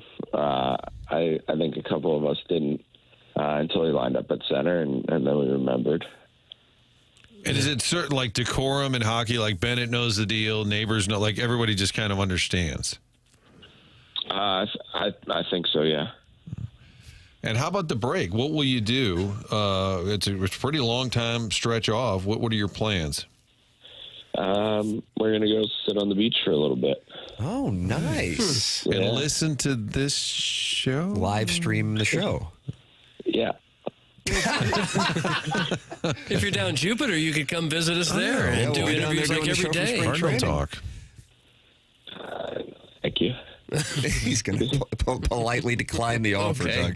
Doug. Well, enjoy the break, enjoy the time off, and enjoy the beach. And we'll look forward to talking with you when things restart here following the Four Nations. Robert, always appreciate the time. Thanks so much. Appreciate you guys. Thank you. All right, take it easy. That's Robert Thomas with us here on the Callier and Thompson phone lines for his weekly appearance on TMA. Tim McKernan, Doug Vaughn, Martin Kilcoyne, Jackson Burkett, and Chairman Kurt with you on the program. Martin, the people can email in for the Design Air Heating and Cooling email today. That's Seth Goldcamp. And Doug, the forecast a little dangerous next week. Looks like we might have some snow in the forecast, but that's where Seth Goldcamp comes in.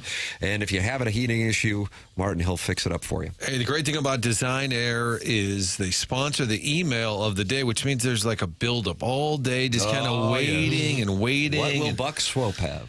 And then I've heard Robert Thomas has been late for a morning skate because he can't get out of the car. Locked in on the show, but Design Air, there's no buildup when you need help with the HVAC. It's real simple. Just get online, designairservice.com. Set up your appointment there. Call them if you're in an emergency situation. They'll get right out. They have a great team of technicians, and that's what they do. They come in and do the service on that unit. The furnace needs fixing. You don't need somebody in there selling you an item you don't need. If it needs to be replaced, you're going to want to do it with Design Air. If it needs to be fixed, Design Air is there to do that. Fourth generation St. Louis business. Been around since 1904. Doug, is that the year you started? You son of a sack ass. Absolute son of a sack ass. Seth Goldcamp and the family have been doing it right for a long time. And if you're at a Billiken game and you need better seats, they might just move you down low. The chairman experienced that last Friday. That's the kind of guy Seth is. Yeah, I guess Seth walked right by my seats and took the chairman down lower. I don't good. Yeah. Yeah, well, thanks, Seth. DesignairService.com is where you can set up that appointment for all your HVAC needs. Design Air Heating and Cooling email today, the morning after at InsideSTL.com. Martin Kilcoyne, a quest for 10 callers. A little behind now. We're a little behind. 314-974-0101. Chairman Kurt standing by for the Callier and Thompson phone lines. You're welcome to participate in the YouTube chat. And during the commercial breaks, I like to interact with the audience at youtube.com/TMA. Well, there are all these TMA conspiracy theories, and now there's one about gluten-free perk. What's he done? She. Oh, yeah, right. Sure. No, you met her. She's a real-life female. Oh, that was her. Okay. Yeah. Okay. Yeah. So I'm in there attending to those. So if you want to talk it over, yell at me, whatever. YouTube.com/TMASTL. That's where I'll be during the commercial break, which is coming your way now. And Doug, a huge development in the world of grade school basketball a huge development What in the would world that of be? Or grade is school that the basketball. tease? That's the tease. Okay. I went to teasing camp, All right. as you know. We have that on the other side of the break. Ladies and gentlemen, this is TMA 101 ESPN.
Doug requested it. You got it. I didn't request anything. And this is Genuine Pony? I don't know who and it that is. sets the stage for next week in South Florida. I think I might stay up for 3 straight days. No, what? No, what's that sniffing noise? I have been sick for the last week. I'm telling you. I really have. Is this dangerous? Not only am I combining my sleeping pills with the standard, mix, now it's with NyQuil. I mean, I don't even know my name. Yeah, I would think it's probably a little much. It's been going on for a week. You I wash wash it the down. pills I wash it with down. the NyQuil? Yeah, I wash it down. Shooters. How much NyQuil are you taking? A full shot. Grape? Do you still measure it, or you just gulp it? I just pour it in the thing and just like I'm sitting at the bar. And sleeping pills on top of that? That's right. Do you even make it back to the bed before you fall asleep? I'm in the bed, brother. Oh, okay. I'm in the bed. You wake up thinking about aliens and Joe Rogan. I only got 53 minutes of REM sleep last night, and that's not good. Thank you to my friends at Whoop. Yola. Doug, I made a deep tease on this. Unbelievable. And I know you will be thrilled to hear about I just don't. this, and you're welcome to call in if you would like to express your support, because Martin's on a quest for 10 callers on the Callier and Thompson phone lines today. 314-974-0101. Chairman Kurt standing by. Tonight, if you want to go, it's up to you. See if you can get in. Good luck. Okay. In the St. Gabriel basketball tournament, first time ever in the championship, St. Gabriel will be taking on St. Gabriel. Again? This happened last week. Yeah, that was the girls last week and the boys this. Right. Yeah. Not surprised at all. And they'll probably both win it. They'll probably both win. I won't be going there because, believe it or not, I don't hang out at a lot of grade school gyms. Wow. That would be kind of creepy. Wow. Taking a shot. Well, I used to, when my kids were playing, it was one thing. But if you don't have any kids in the game, you don't have grandkids, nieces, nephews, and you're hanging around grade school gyms, that's a little creepy. That's Southside. I live by a number of tenets, Martin, as you know. No kink shaming. I'm pro-liberty, honesty in media, and this tradition never graduates. And let me tell you something, brother. If you went to St. Gabriel's, you never graduate. Now, part of that, we had a guy who drove a car to school when he was in 8th grade. So he really didn't graduate. That's correct. But other than that, the tradition of the banners in that gymnasium never graduates. By the way, I had some doxing unintended off air of the caller last week, the Marquette guy that went to St. Gabriel. Cousin Joe said, yeah, he goes, I know who that is. Yeah, he was a pretty good basketball player, stopped playing. He's up at Marquette, and I got the name. But it was the St. Gabe's conversation one Friday ago that led to a Francesa Friday. Cal Kennedy, the John Wooden of St. Gabriel, Martin, he just texted and he says the finals are tomorrow night. No. So if people have plans tonight, good news. You can... Blues game, St. Gabe's 8th grade. Is Missoula outside scalping tickets? Yeah, I got some front row seats. So the B division is St. Gabriel versus St. Gabriel, and the A division is St. Gabriel versus Loyola. Gee, I wonder who will win that one. Is there a reason why St. Gabe's is playing themselves? What are you trying to say? I assume they have 3 teams. Okay. With the school, and they're all in the tournament. Well, good. I'm glad basketball's and they've all advanced. Imagine that. We could probably already get the score of tomorrow's game. I'm just telling you, I would retain counsel right now with that kind of slander. Martin, have you been to the gym? Have you seen that? They put up banners for winning checkers games. There's banners everywhere. Here's one for Parcheesi. We won in 1973. Can I see the free throw count in this tournament, game by game? Oh, gosh. So you're saying it's weird for like a couple who have no kids there or grandkids there just go to the game and watch some good ball? Well, if it was a couple, it wouldn't be so bad. If Season it's just ticket a guy, holders. if it's just a guy hanging out. But what if he really likes ball? Yeah, what if he likes ball, round ball? Well, if you maybe a high school game would be a better bet, something like that. So you're telling me I need to switch up my plans for tonight? I would. Well, tomorrow night. Now they're saying. Well, I was going to go camp out tonight. Oh, I see. Yeah, camp out. Like it's Rupp Arena. Yeah, you camp out on Murdoch. You meet over at me at LaGrange, Jimmy. Get sandwiches and then walk over. Missy will pack you some drinks. Don't worry, it's not a homeless guy. It's a guy camping out for the games tomorrow.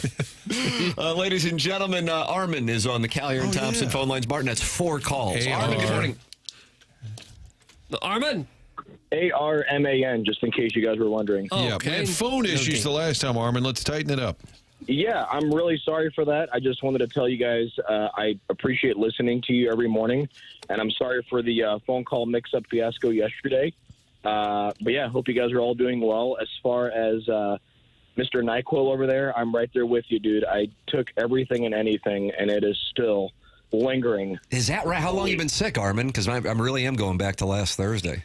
I've been sick since Monday, and I'm actually going back home now to take care of the kids because my wife is coming down with the same thing I did. So I feel like 90% of people in St. Louis have been or are currently sick right now with whatever the hell this is. Jackson got hit hard last week. Martin had the cough for a while. You're better on that, aren't you? Yeah, I still got a little something there. I had bronchitis. Jackie had scrap throat. Yeah. But I recommend get a Z-Pack, see the doctor. Otherwise, it just lingers. Yeah, it's the take flu. Let's run right through us. Well, is that it? That's it. Appreciate you guys. Okay. Thanks for you every morning, and hope you guys all stay safe and not sick, and hope that this is just a small little bug that's going around, and you guys stay safe, and thanks for all that you do. God Well, all right, bless. thank you, fella. How about that, Doug? That's not the Okay. kind of call we're used to on this No, it program. isn't. Usually it's F off. But that's a wonderful sentiment from Armin. And now, Martin, now you're at 4. I'm at 4. Also, a friend of the show, Chris Pelican, texting in, former colleague. Yeah, at the he's been on this program. 2 Fox, as well as a radio fan. A true story. He said, my 7th grade boys team will be playing in the third place game tomorrow at St. Gabe's, 5 o'clock. So if you don't have plans, there's a you third can place see game at Pelican. 5 o'clock. And what squad is he? MQP Strong. MQP. Boy, these are going to be some good games. I wonder if they'll live stream us so we can watch them while we're in Jupiter. No, just no. You want me to go, let me get this straight. You want me to change my plans to go to a 7th grade third place game at a grade school. Well, I know Is that what I'm hearing? I know we got a Blues team in 6th place, but I've got some good intel now. Pelican said, tell Doug Loyola's going to roll. Whoa! Doubtful. He said they're loaded. What's the number? I don't know. We'll take your 7th grade basketball calls. I picked them to win. I don't really know why.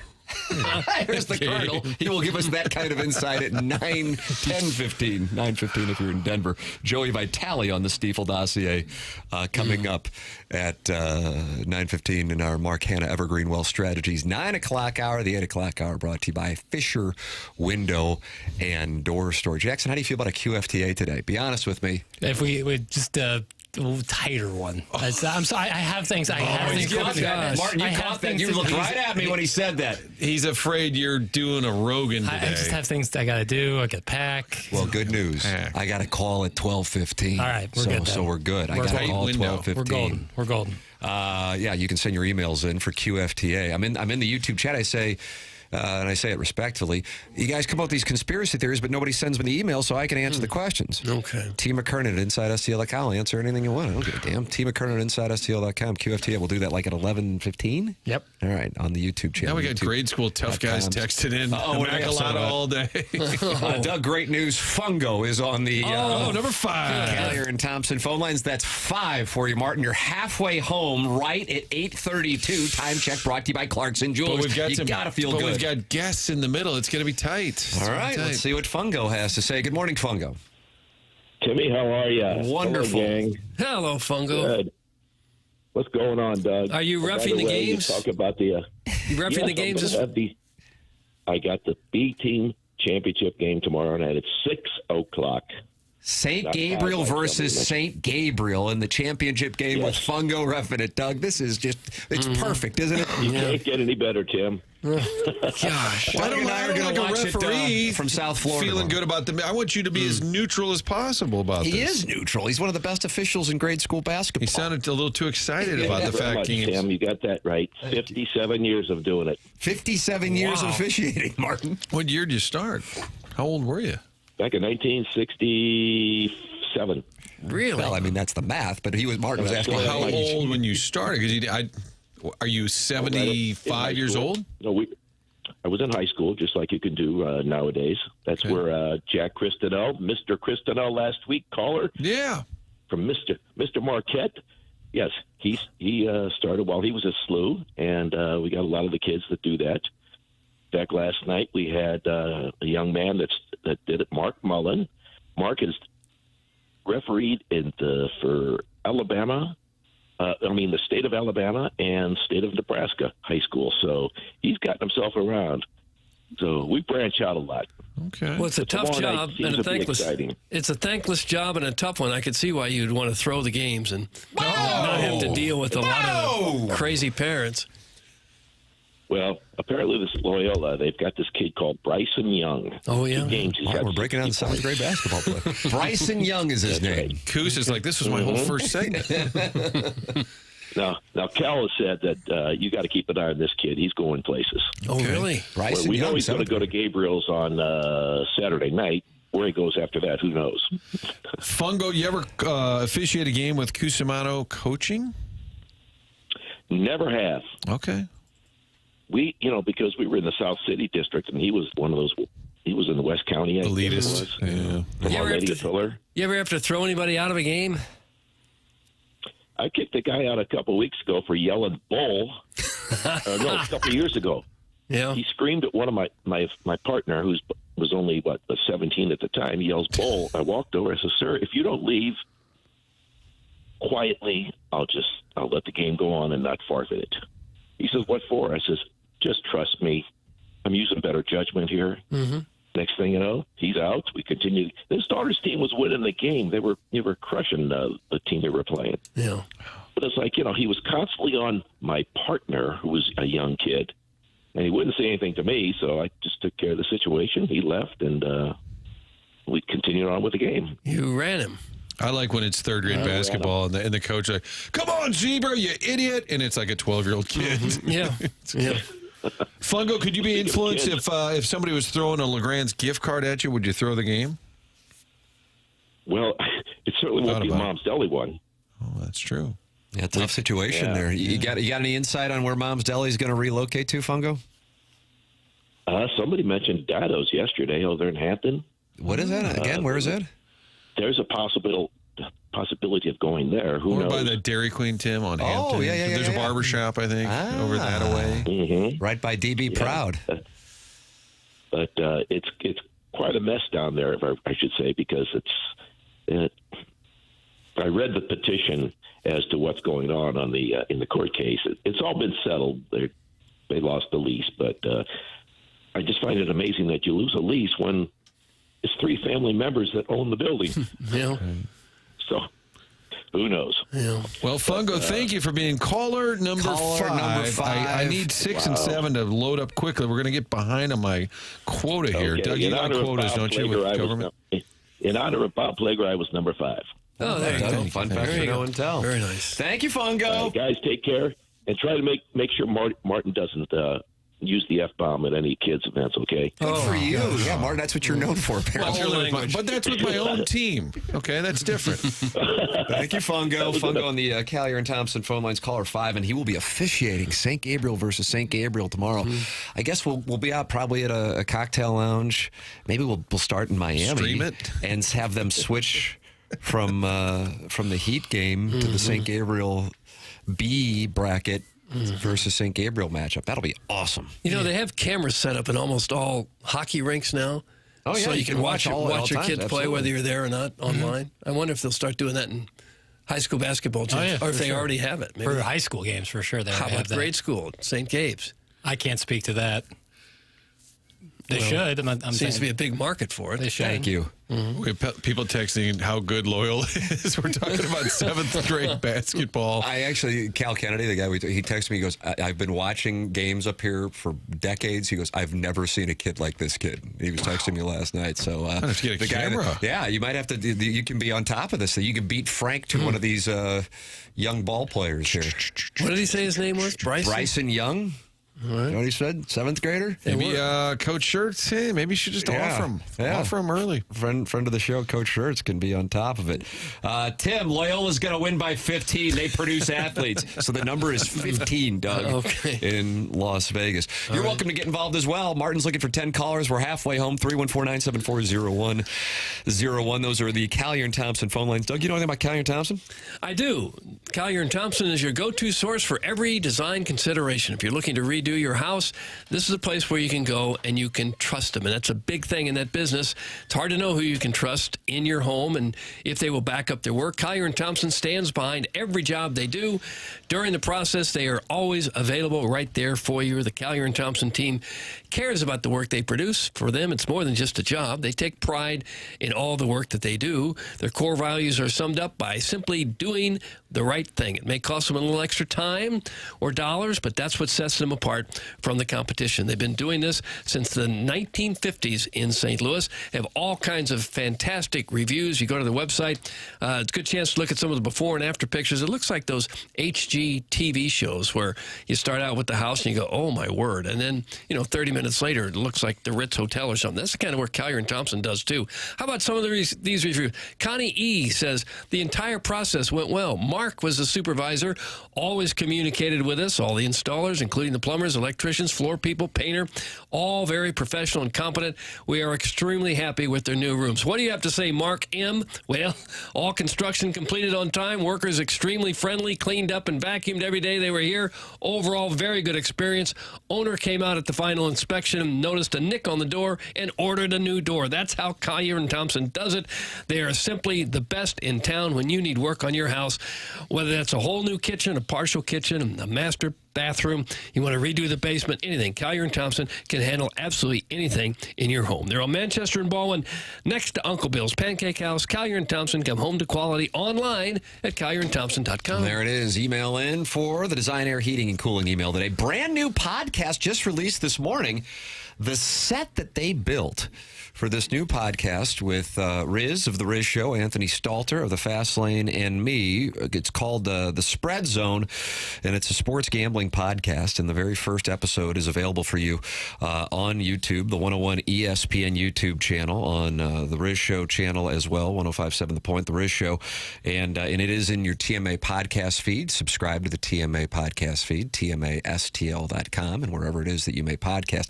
I mean, the set, I walk in there yesterday. How's the set? Unbelievable. Jackson, you saw it, right? Super cool. My goodness. It's impressive. I am telling you. Yeah. So we give our picks for the Super Bowl and some prop wagers as well. There are a couple that I absolutely love, and they feel too good to be true, which kind of scares me. But I'll have that on the other side of the break. And the drops of the week coming your way. Joey Vitale on the Stiefel dossier at 9:15. Gabe DeArmond at 10:15. Missouri and A&M. Jackson not happy with Buzz Williams' three-piece suit, but it will be at Mizzou Arena tomorrow as Missouri tries to bounce back from the loss in Knoxville 2 nights ago. The program's called The Morning After. It's presented to you by Brown and Crouppen. This is our Fisher Window and Door Story 8 o'clock hour on 101 ESPN and the TMA STL YouTube channel.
Doug, try to tell me this isn't the Jam. This has a nice beat to it. Nice! Sure. Well. Belle Biv DeVoe. Poison. I was playing at Hoops Plus. Mike Bush's Hoops Plus, Martin. Hoops 1990. Plus. And we were vanquished in the first round. Did you tell them you were from St. Gabe's? Didn't matter. They didn't seem to have the respect. Is there a Bell and a Biv and a DeVoe? Are they all separate? Yeah, it's Ricky Bell, Ronnie DeVoe, and Michael Bivens. Okay. Of course, 3 members of New Edition, the other 3, Doug being Ralph Tresvant, Bobby Brown, and Johnny Gill. Okay, I was going to say that, but you spit it out before I could. I was able to beat you to the punch. It's the Fisher Window and Door Store, 8 o'clock hour here on 101 ESPN. The program's called The Morning After. You're welcome to participate by calling in. Martin's on a quest for 10 callers today, putting Chairman Kurt to the task over there to get the work in.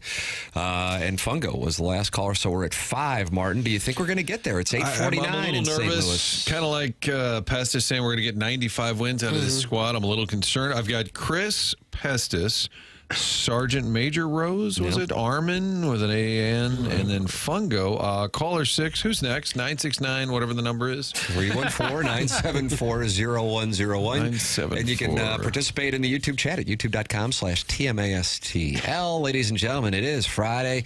On the Stiefel dossier, Joey Vitale at 9:15, Gabe DeArmond 10:15, Design Air Heating and Cooling email of the day at 10:50. But now it's time for our drops of the week. Morning after. Drops of the week. Yeah, you gotta drop it like a hot dog. It's a wonderful drop. Indeed it is. Flip that off. Flip that off. Flip that off. Flip that off. Flip that off. That's okay, Doug. It's your show. Go ahead. Mystery writer.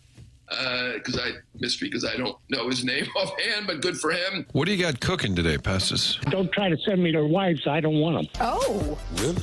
Really? Wow. He's like, get off! Get off! I'm like, I can't. Bang! He got it!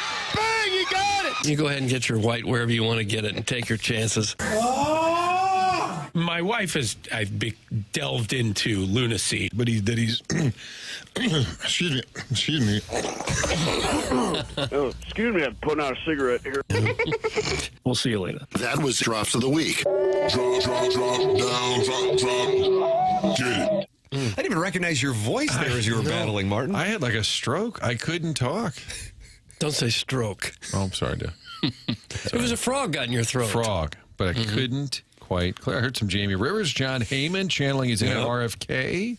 Rammer was in there. Andy Crouppen was in there. Drops. Jackson, nice work. Thanks, fellas. How's it going with the housekeeping, with all the names being indexed? You have been busy as a tiniest of beavers. Yeah, done pretty well. Getting a lot of names in there. Doing the best I can. It's tough sometimes, but is the South Bend shovel squirter a new one? Oh, yeah, that sounds about right. Okay. Yeah, sometimes it takes like a couple minutes to settle in. You know, it's like you got to like mix it up. Sure. So if you don't have your name read immediately, just know it's probably coming. It's like the Cardinals. You just need a reset, and then it'll load. Yeah, hopefully quicker than it takes the Cardinals, but you never know. Doug Bryan is on the Callier and Thompson phone lines to get you to number 6. Brian, good morning. You're on 101 ESPN. Hey, Tim. Thanks for having me. Doug, Martin, appreciate all you do outside of your constant Mizzou chatter. We got to get some more KU talk on this. There. Mother of Why would you want us to do that? I don't know. Don't you guys like champions or just people that have a chance? Jackson, how do you respond to that comment? There it is. Jackson's communicating through drops. Did you go to KU? I went to KU, yep. You know what they say, it's easy to get in but hard to stay. Yeah. Why? I'm always curious. One of my best friends went to Kansas. Why? Paul Rudd. Paul Rudd. I have met Paul Rudd. Why KU, sir? Well, that's a great question. I did grow up a big Mizzou fan. I felt like I didn't want to follow my whole high school to Mizzou. Just wanted to venture out a little bit, meet some new people, and it was either Indiana, Mizzou, or KU. Like my whole family went to Indiana, and KU was close enough to home where it wasn't too close where my parents can just show up unexpectedly. But that's kind of the reason I got drawn to the Allen Fieldhouse when I went to visit as a senior, which I think many people would. And, then the rest is history. Are you an MCC high school guy? Is that what does that stand for? Missouri Catholic? If you have to. So then the answer there for you will be SLU, CBC, DeSmet, Chaminade, Vianney. All right. Well, that's you know what? I guess I'm going to be. I'm a Parkway Central guy, but my daughter goes to Ascension School now in Chesterfield, so I'm kind of getting the lay of the land, I guess, of the private school landscape as opposed to public school, and I'm learning a lot from you guys, to tell you the truth. So you were a Colt, and that's when and then the Kirby's had a coach and a kid playing there, probably around your era, maybe. Max Scherzer. Yeah. You know what? Let's see. Maybe it was in 2003. Rick Kirby was the coach. Austin Kirby was his son. And one of my good buddies, Matt Feldhouse, we actually, I remember maybe in 2003, we made it to the Final Four in basketball, and we beat the nerd-led team of Tyler Hansborough's Poplar Bluff. The nerd-led team, Doug. Nerd-led team, yep. He's a nerd, but that's a compliment because he's unique.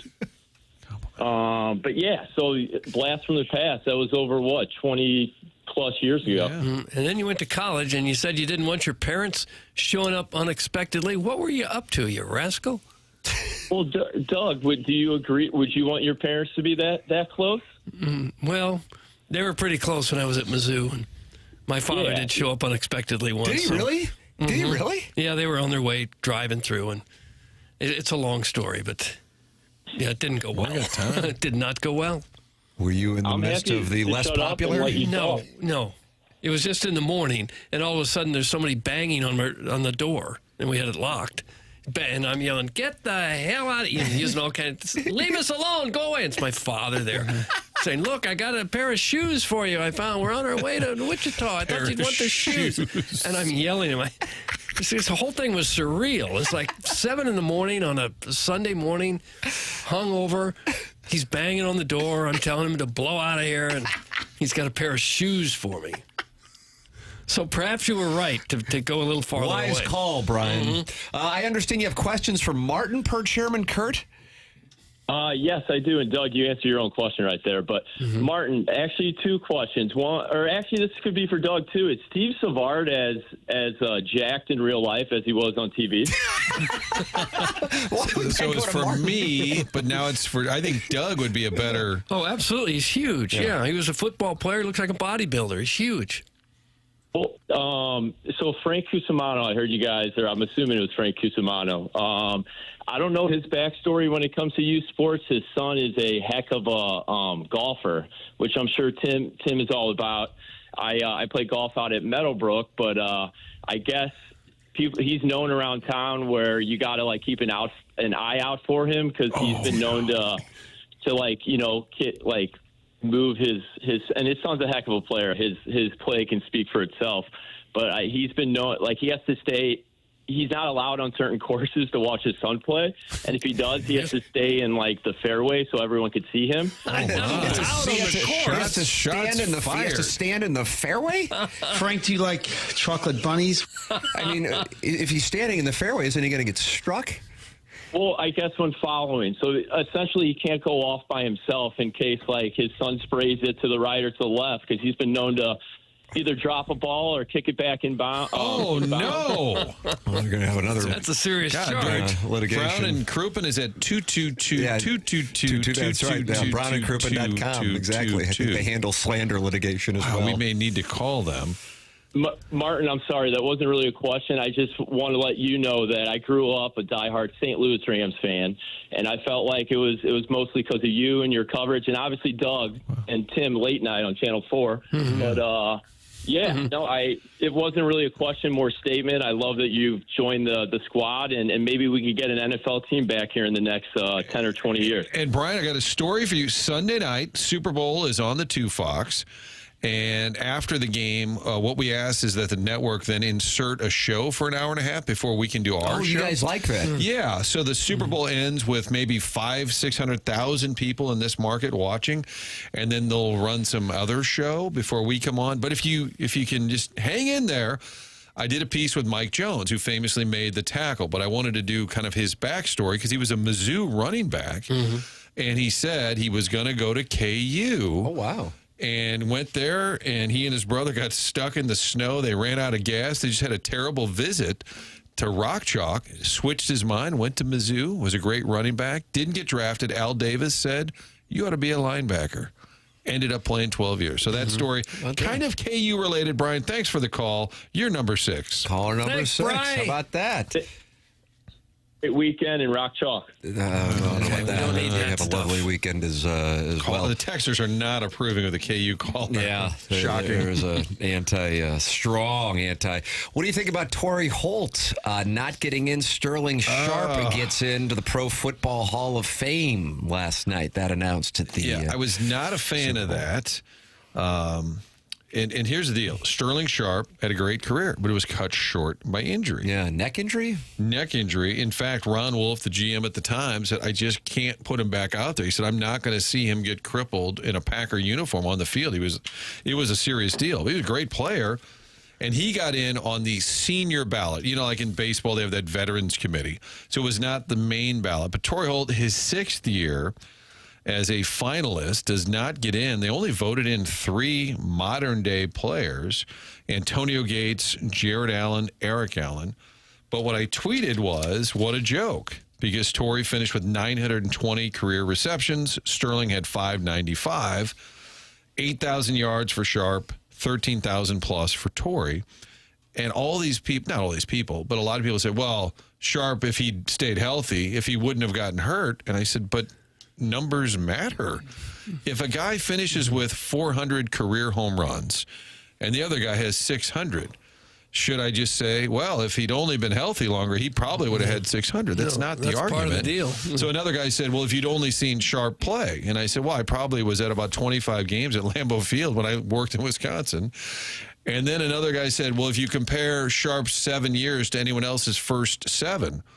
So I did, and Torrey Holt had 1,700 more yards than Sterling. It didn't compare. Why, I'm surprised you're getting all this pushback from a St. Louis audience. Well, I don't know if they're Packer people that chimed in, and I love Sterling Sharp, and it's a different vote, the senior thing, but I don't understand how in that Hall of Fame, if you're going to say, look at this career with these numbers, and then the guy who gets in, albeit in a different category of senior voting. And the defense is, well, if he'd only been healthy. Well, I'm sorry. Isn't part of it just you got to be on the field? So I was disappointed for Torrey. But because of all the back and forth, I found myself last night getting frustrated. And I went full Hoffman. Brian Hoffman, famously, he quit Twitter. I haven't been on since like midnight last night because I couldn't take it anymore. Really? Well, you don't have to answer these people. I know. I usually Doug don't. Says to block him? Block him! No, I'm not going to block him. I usually don't answer. But anyway, Torrey Holt did not get in. Frustrating for him. I think he will at some point. It's hard to explain it. He doesn't have a very high profile nationally, I guess. You know, he's not on commercials. He's not an analyst on the network anywhere. So maybe people have forgotten just how good he was. I think that's exactly right. I mean, he's going to get in though, right? I think he'll get in. That's the way it works. And he had 6 years of 1,300 plus receiving yards, 6 straight. He just has great numbers, and his career was cut short. He was done after like 10 years. He started to get injured, so had he played 15 years, he might have some Steve Smith numbers or Reggie Wayne. Those guys didn't get in either. So anyway, it had me all worked up, and I said, I'm getting off Twitter. I'd be shocked if he isn't in within the next couple of years. Yeah, I think he will. But Reggie Wayne's hanging out there. Steve Smith's hanging out. Yeah. So no receivers other than Sterling on the senior vote. No quarterbacks got in. Usually they put in, it almost feels like each year there's too many. It's almost crowded. You go up there to this cover year only it. 4. It's the smallest Hall of Fame class since 2005, and Eli Manning was the one that people were paying a close attention to. He was on the ballot for the first time, did not get in. Neither did Adam Vinatieri, who I would think would be considered maybe the greatest kicker of all time. I think he's the leader in points. Mm-hmm. NFL point leader. Who is up there stating the case for Torrey Holt? We don't have any media in St. Louis that covers football anymore, so who does it? That's from Ironhead. Yeah, and I don't know the process because Howard Balzer used to present the Rams players in recent years. I think Bernie Miklasz did it for a while. And that was the whole Jack Buck thing, is he campaigned for Dan Deerdorf, who was on a team that wasn't very good, the football Cardinals, but made the case for Dan. So, yeah, I don't know the insider talk there. And I feel bad because Sterling Sharp had a great career. But when he goes in on a ballot the same year at least, when Torrey doesn't, it was frustrating to me. Well, if you got you off Twitter. Yeah. If you have a vote for the Hall of Fame, you ought to know without some writer telling you just how great Torrey Holt was. You shouldn't have to be reminded every year. I think if they won a second Super Bowl, it would change everything because you got a lot of guys from one team, St. Louis Rams, who only won a single Super Bowl. And after a while, like, should they all be in? Well, that's one guy that should be. He should be in. I'd be really surprised if he isn't. But maybe it's trending that way. And Doug, like you said, it's kind of an out of sight, out of mind thing because while he was a Ram and they're still around, they're not around here. Hey, you can go back and podcast this program anytime you want. It's the Schaefer Door Company podcast. That's Jason Gosrow and Schaefer Door Company. Had a listener that I connected with Jason Gosrow the other day. I'm always happy to do that if you want to email me, TMcKernan at InsideSTL.com. But you can just do this. Go to SchaeferDoor.com. That's SCHAEFER door.com. Or you can call or text a number that Jason set up specifically for TMA listeners. And that number is 636-782-3608. That's going to give the quickest response time. They service all kinds of garage doors for service and new installs, and they have Monday morning standby service for those doors that break over the weekend. And they service commercial doors as well. So if you run a business or a warehouse with big, tall doors, Schaefer's experienced in these types of jobs. It's Schaefer Door Company. Online at SchaeferDoor.com. Schaefer Door, a CHI overhead door dealer. Martin, you're going to get your phone calls. You're getting them left and right here. Kurt is on the Collier and Thompson phone lines. He's on line 2 per Chairman Kurt. Welcome to 101 ESPN, Kurt. Kurt? Curtis! Martin, do we count this? Kurt! Chairman Kurt says you do not count Kurt. He's out. Kurt. Did he hang up? I dropped him. Joe from Oakville is on the Collier and Thompson drop phone him? Did he lines. drop some swear words? Or No, he wasn't there. Oh, okay. Hello, Joe. Joe is now. Hello, how you doing? Oh, we're good. You? Martin, is this Good, 7? I'm pretty good. Hey, I used to coach, 66 through 81. I did a lot of high school and college officiating, too. Good. But I called about a week ago on Lou Holtz. We had a kid that played at Oakville, and he was a punter. And Lou, I think 77, was at Arkansas, and he recruited Bruce. And Arkansas had 3 great kickers, so Bruce was like second to them. And after they all left that year, he took over a lot of kicking, I mean. But anyway, when they played Oklahoma, I think in 77, that bowl game, and they were waiting to go out there. I think it was the Orange Bowl, and they were talking about how Lou Holtz just knew the right things to say, and they were waiting, and the Rose Bowl was real late. Joe, real quick, I don't know if you're taking questions. What prompted, I mean, I want people to call in, but what prompted this topic? Well, I called in about a week or so ago when you guys were talking about Lou Holtz. And his leg. And I couldn't get through because you were busy, which I can understand.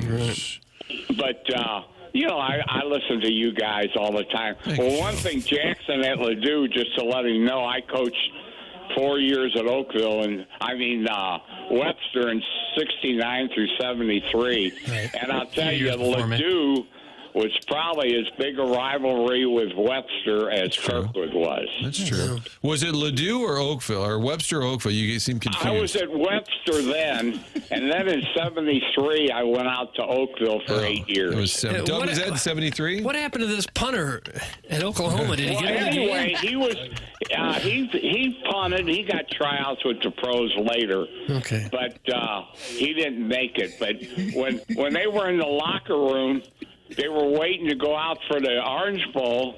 And Holtz, they said, well, we're going to be about a half hour, so what do we do? And they said, let's each get up and tell a joke. So they got up, and they were telling jokes. And when they finally went out of the locker room, they were all laughing, and they said Oklahoma looked at them like they were nuts. And they went out there, and if you remember, they beat Oklahoma bad.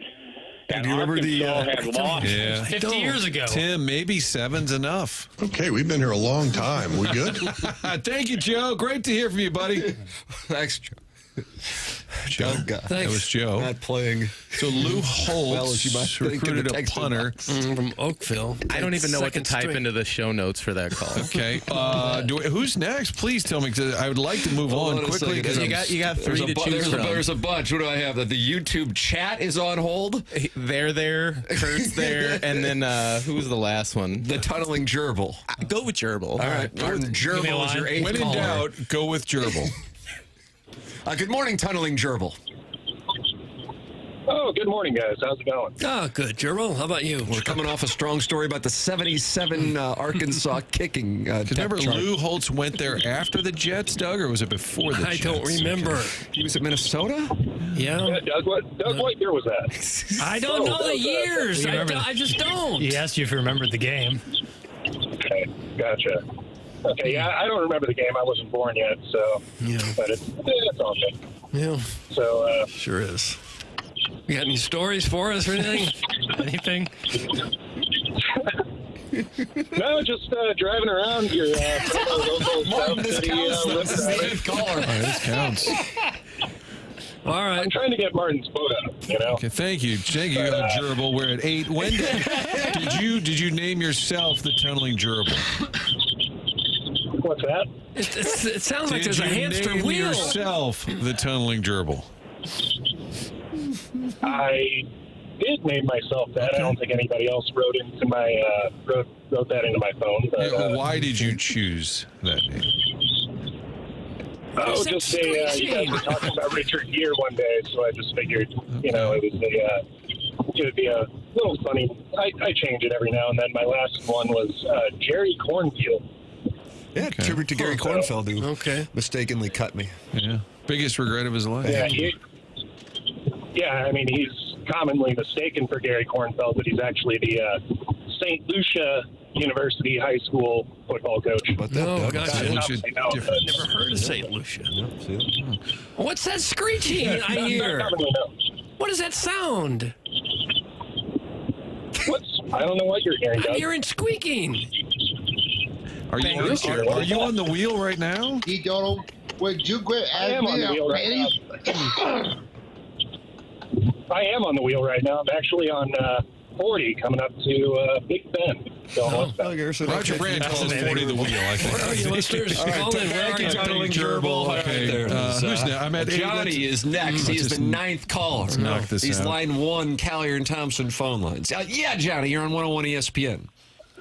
Good morning, gentlemen. Well, hello.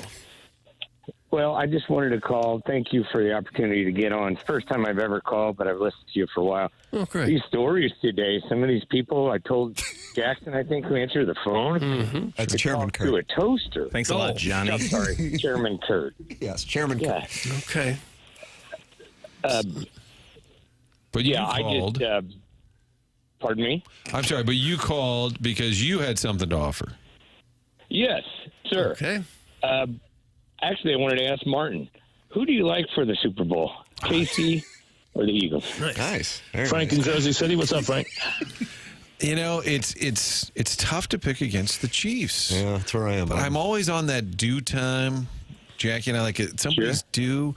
Saquon running the ball, low scoring game. I got to pick the Chiefs. I just can't pick against Mahomes. I'm sorry. Sure, I agree. No, 100%. Thank you. Are you a Chiefs fan, Johnny? I hang up. Pardon me, sir? Are you a Chiefs fan? I'm actually a cheesehead from way back, but I've always loved Coach Reed and respected him wherever he was at, assistant coach or head coach. Yeah. And I've grown. The Chiefs have grown on me since they're local, obviously, since our Rams are gone. But last thing before I hang up, sir, I just wanted to say the whole thing with Arenado. Yeah. I think it ought to be Arredondo. Oh. They need to get rid of him and just, take the money. The ownership's got to look silly enough. I mean, at some point, you have to have some self-awareness what the people of St. Louis think about you. Yeah. But, onward and upward, I suppose. Sir. But I'll thank you guys. All right, thank you, Johnny. Johnny, Doug, there it is. I'll use it on TV. Doug, are you going to use it on Channel 4? I don't work there. I haven't for some time now. Arredondo. I kind of like that. Well, that's 9, man, and it's 9. We're going to get there. Time it is. We are going to get there. How good do you feel about it? Really good. I mean, not body of work, but the number game, I'm winning. Volume, you can't be denied. And I almost was going to go back and count Kurt, who we didn't go to, but I don't have to. He's here. You want real quick? We can finish this off right now. There's your 10th, Martin. Here you go. Kurt, you're on 101 ESPN. You're the 10th caller. Bingo! Good job. Junior Bill, 1983. Oh, is that right? God, sound older. That'd be in the Dan Veerling era. Doug, was that Dan? I don't know who Dan Veerling is. Ted Mimlet's era. Mimlet's? Yep. Mimlet's. I know it. him. Yeah. Hey, speaking of the Pro Football Hall of Fame, Terrell Davis? He only had like 7 or 8 years, and he's in the Hall of Fame. No, that's a good comp. He had less years at high production than Sterling Sharp, but Terrell Davis is more famous really because of his father, who did grow up in St. Louis, although we didn't know that, Kurt, until Terrell Davis was at the podium in Canton, and he had this to say, I believe, back in the day because he was at the podium. You were waiting for St. Louis. And more than once, he's been shot or stabbed. Oh, no, Terrell Davis. We get him into Canton, and that's all he has to say? Oh, Kurt, it's great to have you on. Did you get distracted earlier? We thought you were with us, and you weren't. No, I got disconnected. I don't know what happened. Oh, no, I'm sorry. No, it happens. But it's all good. I appreciate it, guys. Have a good day. Thank you, Kurt. There's number 10. There you go. Martin, how good do you feel? He just laid down a bunt, got on base, and he's done. A true Francesa Friday. Wow, this has been I thank you guys for just kind of allowing me to have this day. Yeah, and you got it. You wanted 10. You got it, brother. I love talking to the people. You're welcome to call into the program or text in. Many are choosing to do so unsolicited. 314-399-9646. Save that number. And today is the last day. Jackson will update your name in the 101 ESPN text inbox. So, there's a bunch of 314s. A 608 is at the top of the, and it says, guys, this show is poison and the phone lines are the antidote. How about that? I don't know. That's the 608. Martin, the 314 wants you to give a speech for your accomplishment today.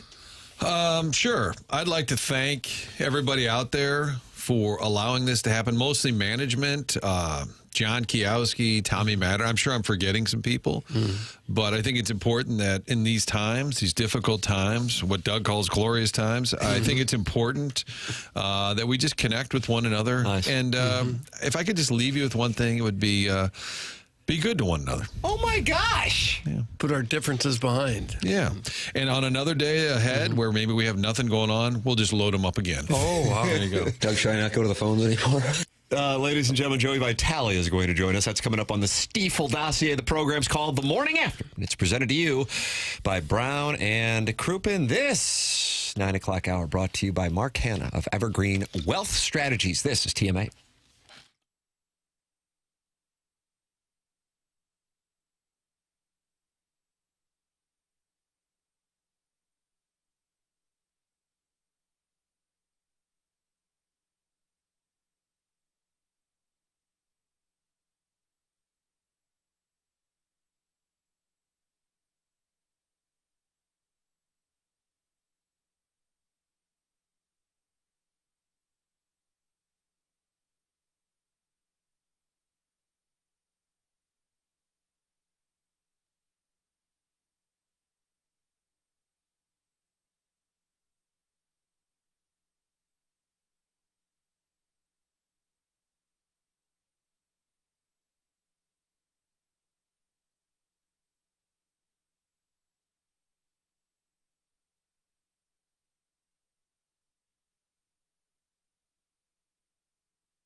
This is Action Jackson with a Sports Center update brought to you by Saliga Heating and Cooling. The Lakers defeat the Warriors last night, 120-112. LeBron James, the age of 40, with 42 points, 17 rebounds, and 8 assists. That was another Sports Center update brought to you by Saliga Heating and Cooling, an independent American Standard heating and air conditioning dealer.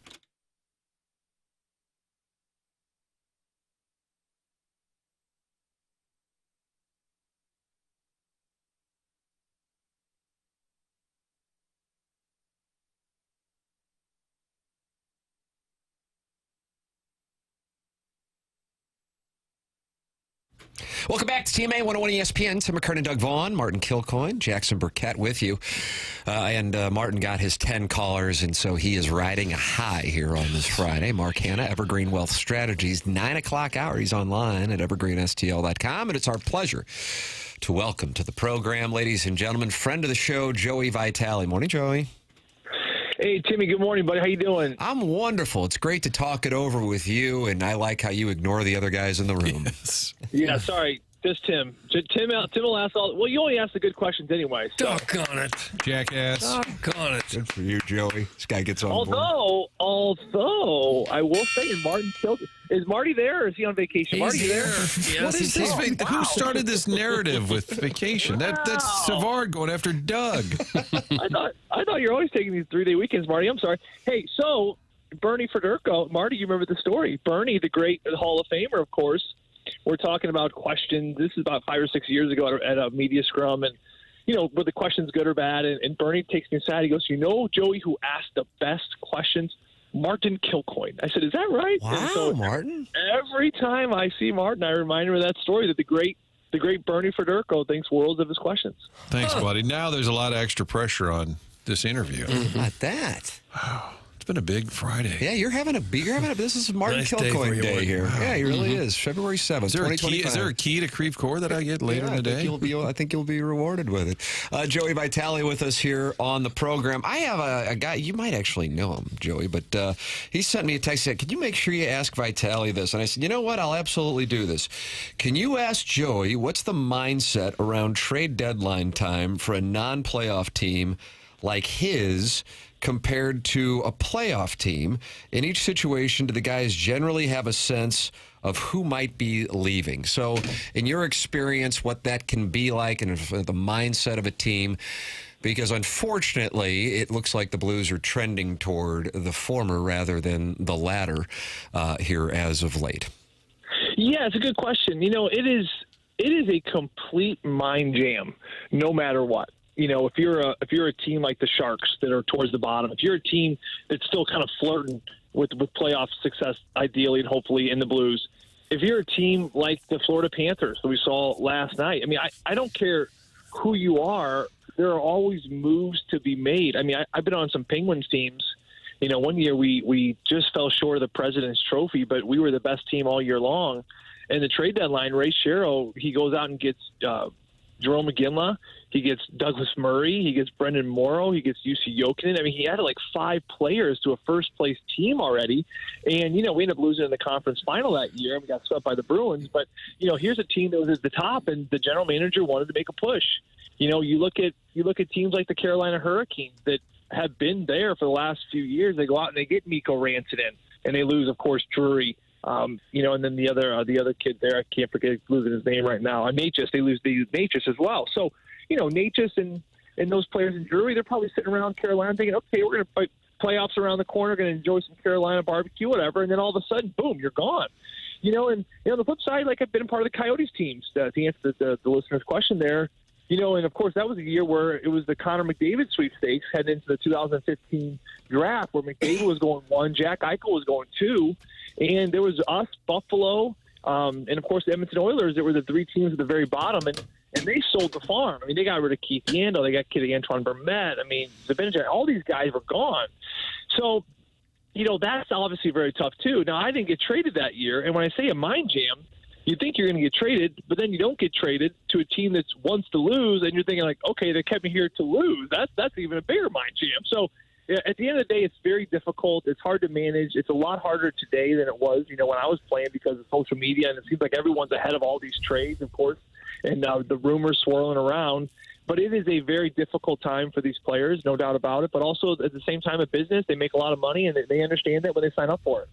What would you make of this team that's played better? They're close. They're right there with the Oilers, but can't close it out. They play well against Florida and then lose in the final 11 seconds. How do you kind of put your head around the fact that they're sixth in their division? They're out of the playoff picture, but at times they're right there with some of the better teams.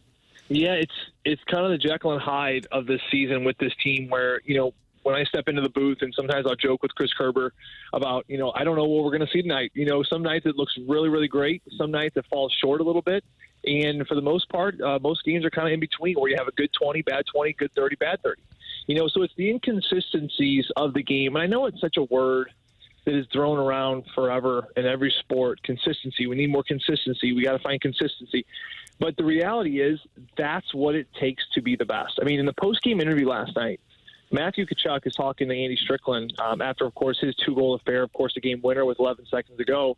And he's talking about the Florida Panthers, and Andy asked him about, hey, win a Stanley Cup, team seems to be doing well, what's the vibes around the team? And I really appreciate what Matthew said. He said that, we're not there yet. We're just not there yet. We're not where we need to be if we want to make another run. We're getting closer. We're having these games where we have a full game one night and then maybe 75% of a good game the next night. But the best teams in this league, they find ways to bring a consistent full game, wave after wave, for weeks on end. That's what it takes. Now, it takes a full team to do that. And this goes back to Jim Montgomery's comments of the Florida Panthers before the game. They're a relentless group. They come at you in what? In waves. We've all been to the ocean. You're on the shore. You look at these waves just crash. It's just whoosh, whoosh.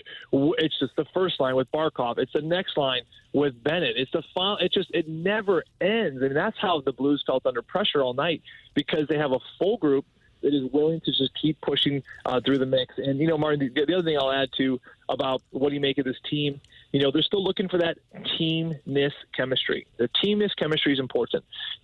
The Florida Panthers weren't the most talented team last year. Even the Vegas Golden Knights the year before, they weren't the most talented. We all remember the St. Louis Blues in 2019. They were not the most talented group out there, but they were the best team. And I think it takes time to find that chemistry, and they do believe they have the right core here to do it. And it's just about bringing in some supplemental pieces, I think. Was it a Dvorsky at the end of the year? Is it a Jimmy Snuggerud who's, looking like he's getting closer and closer to a Hobey Baker finalist? It could be some of those players as well. So teamness and for sure that consistent effort like Matthew Tkachuk's talking about with the Florida Panthers is something this team slowly but surely still has to find. And you talk about being relentless. It feels like you're kind of a relentless broadcaster. Wow, look at this guy. You do the games on the radio, then you're on the video board between periods, back to the game, then you do a long post-game show. How much do you talk in one night at a Blues game? You know what, Doug? I'm going to give you Chris Zimmerman's number. He's my boss. Why don't you just tell him exactly what you just said? It sounds like I'm doing like five guys' jobs. It does. They only pay me for one. No, I get paid while I'm only kidding. But, I enjoy what I do. I love what I do. I love people. My favorite part of being a hockey player was the locker room. My other favorite part was sewer ball. My third favorite part was going out to dinners the night before games. The games were the aftermath. I mean, that was like fourth or fifth on the depth chart as far as what I enjoyed about the sport of hockey. So, this role with people and entertaining and of course just bringing some life and spirit to the broadcast is really what it's all about. But I lean on Chris Kerber extremely heavily. As you guys know, he's just the best. He's the best of the business, man. The way he calls the game, the way he brings you in, his inflection, the way he inquires about questions, the what he throws at me. We get into conversations. He's fun. So, having a good partner, like anything in life, guys, what do they say about a good man? A good man, you're only as good as the woman you have or something like that. I can't remember. So Kerber's your woman. Yeah. Kerber's my ball. He's your bitch. Doug. How am I going to explain that to my kids? You can't. You can't say that's No. my partner you're talking I about. was kidding. Goodness, Yeah. Joey's going to come in here and rough you Man, up. I know, man. That was bad, boy. When's the last time you punched somebody, Vitale? Oh, the last time I punched somebody. Gosh. Probably one of your kids. No, I would never land on them. I would say it must have been my last fight. Thanks for bringing it up. It ended my career there. I thought you were supposed to be good at questions, Mark. That's right. that one was awkward. Clip that off. That's a good point. Wow, sorry. I regret even bringing Wants it that up. one back now. What are you going to do for the 2-week? Why don't you come by someday, buddy? Just hang out. Yeah, what are you? We're going to be in Jupiter next week. What do you got going on? I'm actually going to be the opposite. I'm going the opposite direction. I'm going to Quebec, Canada. My son is a part of the Pee Wee 2012 AAA Blues team that's heading up to Quebec. It's the Pee Wee Quebec tournament, basically the Super Bowl for Pee Wee hockey players. Like I said, 12 years old. I went when I was a kid. I think it was in 1998. Paul Stastny was on our team. Peter Stastny was our coach. And if you guys remember Peter Stastny, he's like a god up there. So we had him as a coach, and every game was sold out. At the time, it was the Colisée. They built a new arena up there in Quebec now. Still looking for the NHL team, but they got the barn to do it. But the kids are going to play in front of like a sold-out arena. Really? It's awesome. So, when you talk about a sold-out arena for a Pee Wee team, how many people are you talking? Oh, I'm talking like this arena holds like between, I think, 15 or 16,000 people. Holy crap! For 12-year-old hockey. The whole town like kind of shuts down for this tournament, and it happens every year in February, and it's been a wonderful tradition that the Blues, of course, with John Winsick and Bruce Affleck and the Blues alumni support it, and they get a Blues team up there. It takes a lot of funds to get the boys up there. They stay with billet families, so they stay with like families in Quebec with like moms and dads and brothers, and there's like outdoor rinks all over the neighborhoods, and it's just a really wonderful week. They're going to miss a lot of school. I think they're missing like 12 days total, so it'll be a long time, but that tournament ends up falling right over the Four Nations break. So for me, I will be coaching in the frigid cold while you guys are catching some sun watching Cardinals down in Jupiter. Wow. Huh. I like how you pointed out, Doug. He's going to Quebec, Canada. It's not it's not Quebec, Manitoba, Minnesota. It's Quebec. Is it hard to get them out of school for that long, 12 days? What do their teachers say about that? Yeah, okay with it? They don't really say anything. I haven't really brought it up. It's one of those things where we kind of ask for forgiveness. We didn't even tell him he's leaving yet. So right, probably the better way to go. But I'm sure one of the teachers are probably listening while the kids are taking a test right now. So I probably just ratted myself out. Oh well, happens to the best of them. Your son must be quite a player. He's a great kid. He's way better than I was at this age. Way better. He switched to defense, but he's a great learner, and like I said, he's having a ton of fun with it. And that's what I hope that he continues to pursue it for. Just the fun. It gets so crazy nowadays, and obviously it can get very intense with any sport across the board. You see it in baseball, you see it in hockey, but just to try to get your kids in an environment where they have good coaches, and then they have a good squad. If the environment's good, they're going to enjoy it, and he certainly has really enjoyed it. But it's our bonding time. We go out to rinks, we go to practice and the games together.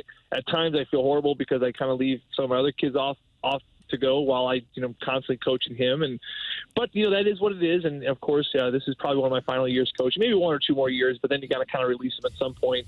But it's the memories going there and coming home, and we have a Dunkin' Donuts rule where hopefully Dunkin' Donuts is one of your guys' sponsors. I just gave him a shout out. Yola, Joey Vitale, Yola. Sorry. We have a Dunkin' Donut rule. Any practice before 9 a.m. on the weekend is an automatic Dunkin' D's cruller and a hot cocoa and a large coffee for Dad. Stop. So if you guys don't have Dunkin' Donuts as a sponsor, you should now. Yeah.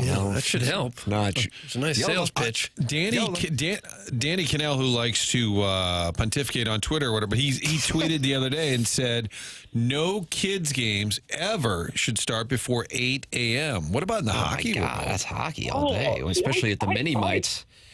Yeah, I disagree. I think that's the time. I mean, especially because you leave the rink and people are still kind of waking up. You're like, yeah, let's go. We got the whole day ahead of us. So, I don't know. I'm a big fan of it. I still believe nothing should happen on Sundays.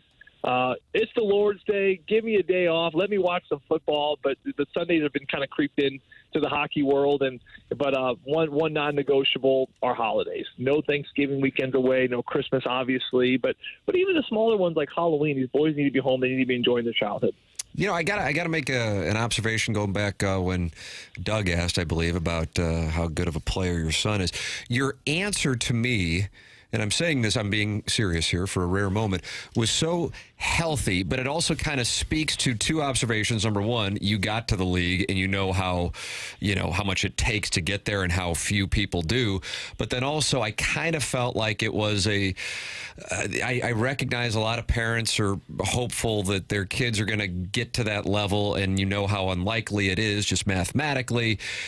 And your approach with your son, even though you're talking about him being a good player, is about the quality of time that you have with him and that he's having fun with it, as opposed to, he's doing this, but he needs to do this, which can run into any youth sport, I think, perhaps here in the last couple decades with the growth of youth hockey in St. Louis. I would imagine that's gone up. So it sounds like you have a conscious effort to maintain perspective when talking about not just your kid, but just in general youth hockey, youth sports as a whole. Is that a fair assessment of your answer there, Joey? It's a very well thought out. Yeah, you said it better than me, Tim, of course, and this is why this is your show. Ding, ding, ding. Martin's head just fell to the council.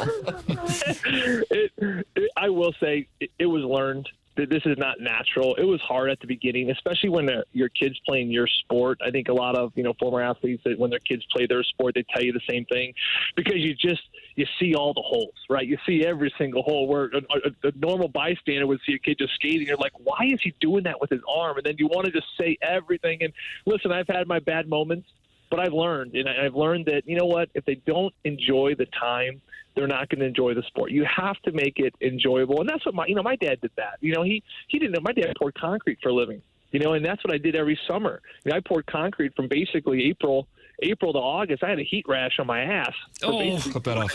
Joey Vitale's heat rash.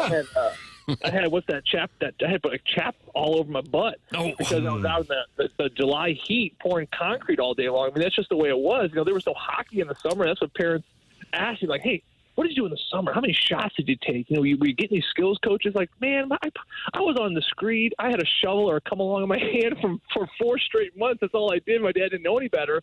But it allowed me to be excited about hockey again then come the fall. And, of course, come the winter. So, with that being said, yeah, it is just that. And not to mention, for all the parents out there, if you feel like your kid's falling behind, remember, at the end of the day, we're all just little popcorn kernels. Yeah, you guys ever make homemade popcorn like in a pot? Yeah, sure. Doug, you remember that? Jiff? Yeah. Jiffy Pop. Jiffy Pop, yeah, there you go. Mm-hmm. Yeah, that big jar, the kernels, you dump in the pot with oil and you kind of shake it around. And what the reality is, why do some kernels pop right away? Why do some kernels pop in the middle? I mean, you think the popcorn's done, you take it off the stove and it's still popping, right? Right, there's a few still, yeah. Yeah, there's early poppers, Doug. There's mid poppers, right? And then there's late poppers. Hard to explain it. Yeah, exactly. So you don't know when a kid's going to pop. I mean, I didn't even want to pursue hockey fully until I was like a junior in high school when I heard I was at CBC, go CB, fire up CB, and Ray Barr made an announcement on the PA system mid junior year that Andy Meyer, who was 2 grades above me, just signed a full ride to, I think it was Brown College. And I'm like, was it Brown, Andy Meyer? I'm like, Andy Meyer? I'm better than Andy Meyer. And I remember Andy Meyer taking travel. Andy Meyer driving around today getting blown up. Sorry, Andy. But I thought I was better than him. And I'm like, this guy's got a full ride to college? And you realize, man, I'm not that far off. And then I just went all in on it. But that wasn't until I was a junior in high school. So, you just never know when guys are going to pop. So I guess my message is Tim, to your point, be patient with the lads and, enjoy the time, the way you take your son out to hit balls, Right. You're probably criticizing every single portion of his swing. You're just like, let's go hit a bucket. Let's get a pop. Let's get a popsicle. Let's call her a day. That's what it's about. That's the thing. Tim's kids already pounded Busch Light. Who are we kidding? My son playing mini might, and you don't really see it, but I hear tell from, we have some mutual friends, Joey, and you hear these things about and anytime we talk about this topic on the show, going back to whether it be TMA or Balloon Party, it activates listeners because they see, whether it be, take your pick of hockey parents or basketball parents, soccer parents, golf parents, baseball, whatever it is, and you can see it going on, and it just can kind of, all it takes is one to ruin the whole vibe of a game.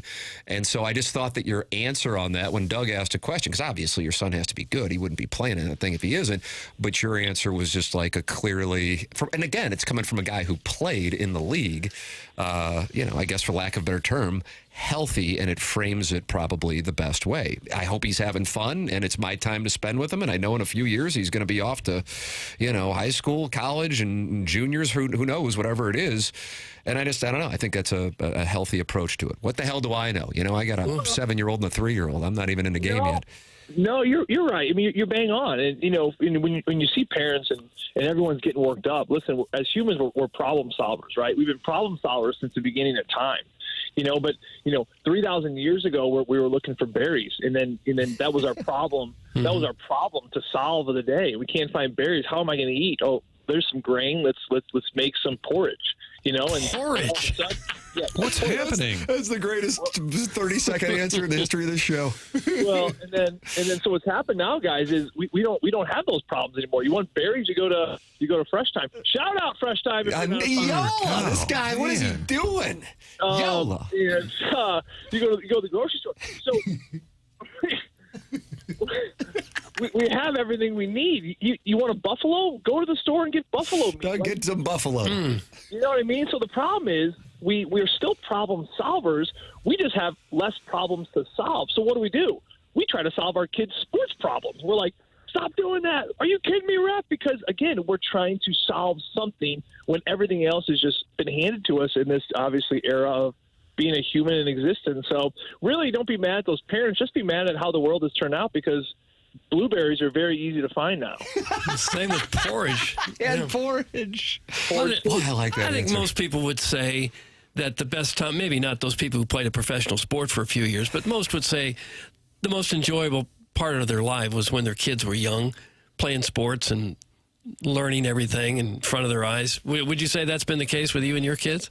Oh, absolutely. Oh, it without a doubt has been. And, whether it be hockey or volleyball, and even my son Bodie, he's an artist, man. Like he can draw, and I love watching him draw. And, he plays basketball, and he looks like a wounded giraffe out there just coming out of the womb full of amniotic fluid, just kind of slimy all over the place. But you know what? He's smiling, and he's running. And you know what? Life is short. Let's enjoy it. Let's get some ice cream or a Busch Light for your kid on the way out of there. Absolutely. And let's call it a week. This is good perspective here. This Joey Vitale, he's talking berries, porridge, and perspective. I think this is kind of a good bookend to the Jimmy Edmonds call on Monday, which was I just want to take my talents and be a gardener. I just want to be a dad. I think there's been a lot of growth amongst the guests this week. Yeah, look at us, Doug. We're growing guests. Yeah, and feels porridge. good. Porridge and blueberries. Joey, always enjoy the conversation. When are you heading to Quebec? I guess after tomorrow night's festivities. Yeah, we leave Wednesday. So we got a couple days at home, leave Wednesday, and it's gonna be cold up there. So, but we're looking forward to it, and we'll keep you guys posted. You guys keep us posted on your end in Jupiter, will you? God bless. You better believe it, brother. Always enjoy it. Have a wonderful weekend and safe travels to Quebec. The great Joey Vitale. Thanks, Joey. Thank you, boys. There he is. It's Joey Vitale with us on the Callier and Thompson phone lines. 3,000 years ago, people were looking for berries and porridge. And now berries and porridge are readily accessible. But you have to make the porridge, right? You can't find porridge. Jackson, you hate porridge? I'm not into hot cereal or any types of breakfast mushes. Breakfast mushes. Yeah. Like oatmeal? Is that an aisle in Schnucks? Breakfast mushes? Yeah, the hot cereal aisle. Like cream of wheat, multi-meal or whatever. I don't know all that stuff. What's a better new handle if somebody wants to take it? Berries and porridge? Or Joey Vitale's heat rash? Joey Vitale's heat rash had about 5 people. Oh, they wanted it right away? Yeah.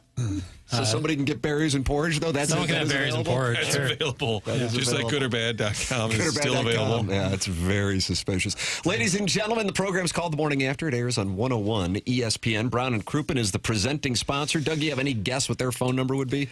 222-2222. I mean, how about that? 222. Unbelievable. We're online at brownandcrouppen.com. And if you are in need of the services of a personal injury attorney, wouldn't you want to make sure that you're in business with somebody who's local and knows the local law environment and the area? Well, that's Brown and Crouppen. They've been in St. Louis since 1979. You hear Terry Crouppen, Andy Crouppen, and Ed Herman on this program. They come in on Tuesdays for a segment. We've gotten to know them, really like them, really respect them. Their offices that they just built here within the last year down on the hill, phenomenal. Good people. It's Brown and Crouppen online at brownandcrouppen.com, or you can call 314-222-2222 and let them know you are a TMA listener. Remember, the choice of an attorney is an important decision and should not be based solely on advertisements. Tune in next week. TMA live from Cardinal Spring Training all week long. We'll be at Roger Dean Stadium doing the program from 7 a.m. to 11 a.m. here on 101 ESPN, and you'll be able to watch on YouTube as well as we do our first show from spring training since 2020, and we believe it's the 16th year of TMA at Cardinal Spring Training. Don't miss the Morning After live from Cardinal Spring Training all next week on 101 ESPN, brought to you by CarStar, your auto body repair experts. Ladies and gentlemen, you can email in for the Design, Air, Heating, and Cooling email today. Comes your way at 10:50. Gabe DeArmond at 10:15. Presented to you by James Carlton. This is TMA on 101 ESPN and the TMA STL YouTube channel.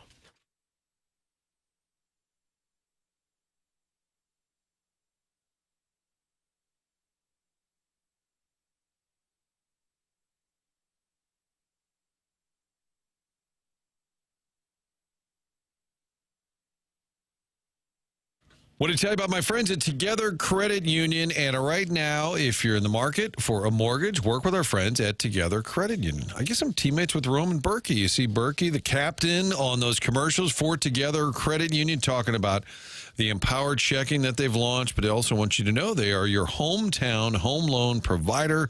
Get in on the action, whether you're buying your first home, downsizing, sizing up, or need a second mortgage, fixed rate, adjustable rate, conventional, home equity, jumbo loans. They've got it all at Together Credit Union. It's all in-house, all done here in St. Louis. Together Credit Union's experienced lending team will handle all the underwriting, the servicing, everything in between. It's all done locally. So remember, Together Credit Union, your hometown home loan provider. Check out the rates at togethercu.org. Here's to making St. Louis your home. Together Credit Union is federally insured by NCUA.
Hawk and Dre, Doug, think about it. Billikens, George Mason.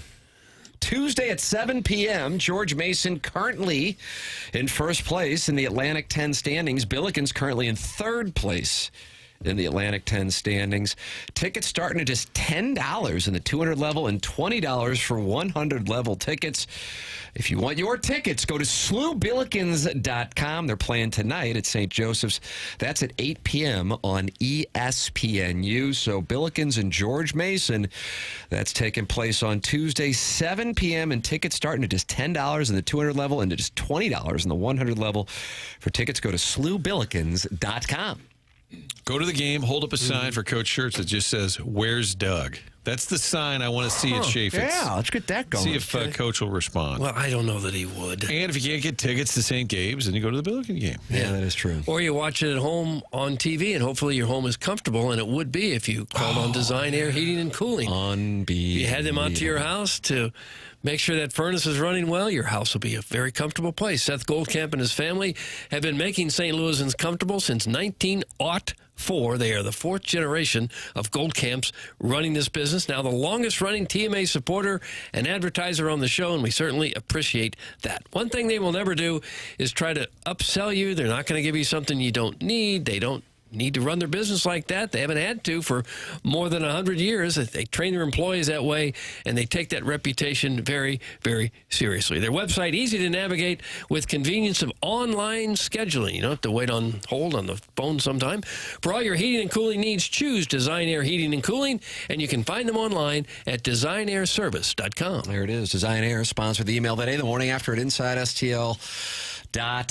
Martin, you want to hear fun with audio? What do we got going on here, boys? So this popped up on the X last night. An NBA report, Allie LaForce was at the Mavs-Celtics game, and Anthony Davis was traded, Tim. I don't know if you heard, the Lakers made a deal to get Luka. And AD, who Charles Barkley calls street clothes because he sits out a lot of games, was making his Mavs debut, except he wasn't available. He was out and some kind of injury.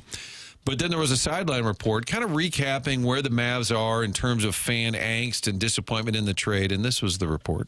Coach and Kidd told us just moments ago he believes Anthony Davis does have the shoulders to carry this load. One big concern, though, is just the safety of the players, the front office. Going back to Dallas, we hope fans make the wise decision and remember that this is a game and that lives are far more important.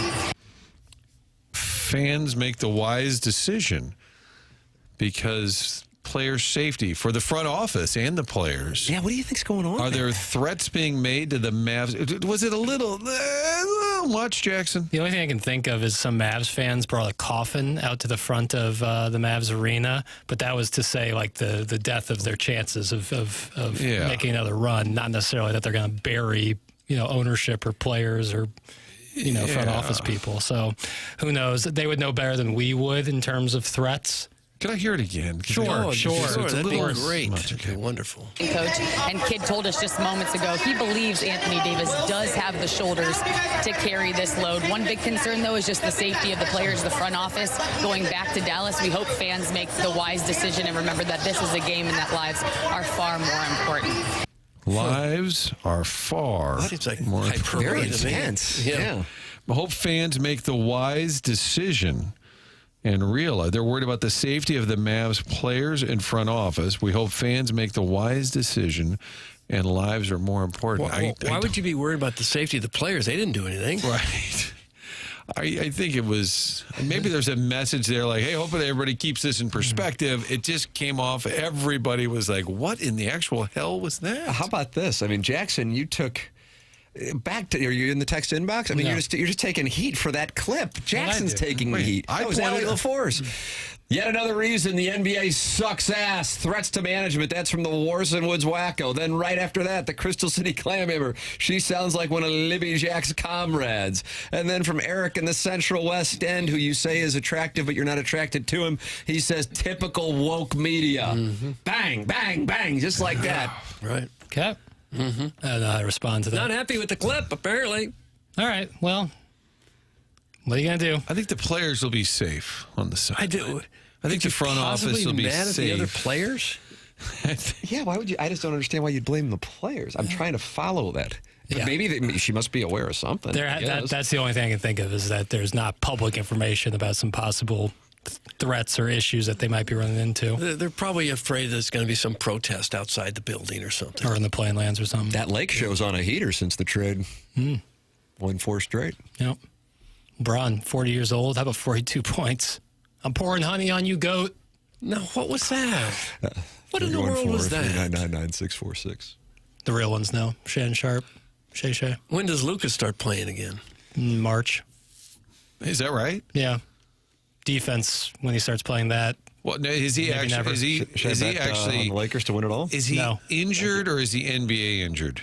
I believe he's injured. Okay. Yeah. Well, he would if he wanted to play. If he was available to play, he would play. Okay.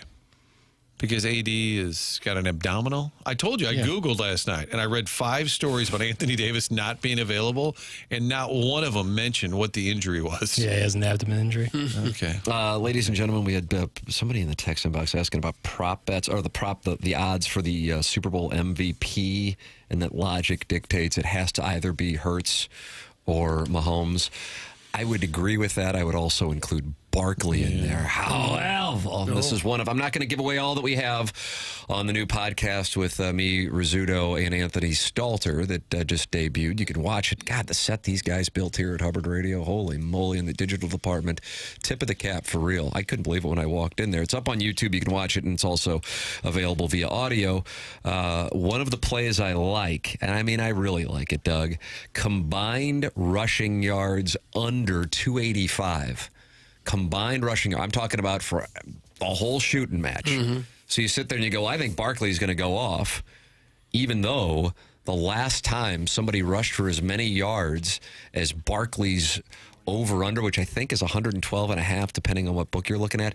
You have to go back. Do you know who we have to go back to? This is a random trivia Initials, fun fact. Anybody? Please. Initials. MP. Mike Peters? First name is kind of right. A form of the name. Michael is his name. Oh. Michael Patterson. Nope, that's not a person. Michael Pinkston. Nope, kind of getting close. Michael Pittman. Buccaneers, Raiders. That's the last time somebody rushed for as many as 124 yards in a Super Bowl. How about that? Yeah. Talking 2 decades ago. Yeah, that's a big game now. Yeah, 100-yard in a Super Bowl. I mean, now you go Derrick Henry, bust that off. Barkley busts that off. Commonplace, but a Super Bowl. So that number is huge. 285, don't you think? Don't you love that play? Now you're laying like minus 150, minus 155 to get it, but the quarterbacks run a lot. I was about to say, you factor in maybe if you're thinking, okay, Hurts and Mahomes combined for 60, you think Barkley gets to 100, but then still, the Chiefs just don't have that kind of an offense. Kareem Hunt, Pacheco. I mean, Gainwell will probably get a handful of carries, although he got lit up in that Commanders game. I don't know what his situation would be. I don't know. Just do with it what you want. Hey, maybe on Monday morning you can sit there and say, hey, Tim, remember your play? You were wrong. You're a bad person. Oh, yeah. Well, they might just say you're a bad person, and then they'll forget about the bet part. Right. Is the Gatorade color still a bet? That one I don't understand because you can control it. Like you could put tons of money. You could be on the Chiefs. You could be like the backup punter and load up the Gatorade jug with a specific color. You want the numbers on it? Sure. Purple's plus 210. Blues plus 600. Nonsense. Yellow/lime green plus 450. Pretty good value there. Red pink plus 700. Orange plus 500. And then clear, a.k.a. water, at plus 1,000. You just got a Francesa there. Yeah, I kind of like the purple. Kind of like. Well, if you get 2 colors, if I get yellow and green at plus 450, I kind of like that. Okay. Although it's often purple. But somebody can control that. Somebody can dictate it. Yeah, it seems like it's just ripe for fraud. Yeah, if you're the equipment manager, the trainer, you put all kinds of money. They cap those bets. Some of them they do. I'm not sure about all of them, and I don't know how it works. I thought they capped them like at $50 or something, so somebody couldn't go, okay, let me unload, I like this. Put together a little group, and we'll do $1 million bet, and we'll get paid off 4-1 and have some fun here. How many players will have a passing attempt? The over-under is at 2.5. A passing attempt. So you got 2 quarterbacks. Like how many quarterbacks? So like Kelsey throws a ball or something. Player. Yeah. Barkley throws a ball. Punter throws a ball. Yeah. Well, all you need is one of those guys to throw something like that. If you like it, you get plus 155 if you like the over. Jackson, the 618 is on you for lack of NBA knowledge. Yeah, I misspoke. Luka is targeting Monday's game. I misspoke. According to the 618. I was thinking about when he returned to Dallas with the Lakers. My apologies. That's in March. Yeah, he's targeting either this weekend or Monday's game. I have to say, for a non-NBA crowd, there were a lot of people who immediately knew you were wrong about Luka. Yeah, they like to talk one way, say another. Oh, no. Bill. Part of the grooming. Oh, Bill. Are you in a good headspace? I did not get much sleep last night. Oh, I know what that's like. And I have to tell you, I feel badly about that. That's why I watched you walk in this morning. I'm like, this guy's there's something going on here. Yeah, I just didn't sleep well last night. You got to get a CPAP mask. It'll put you out.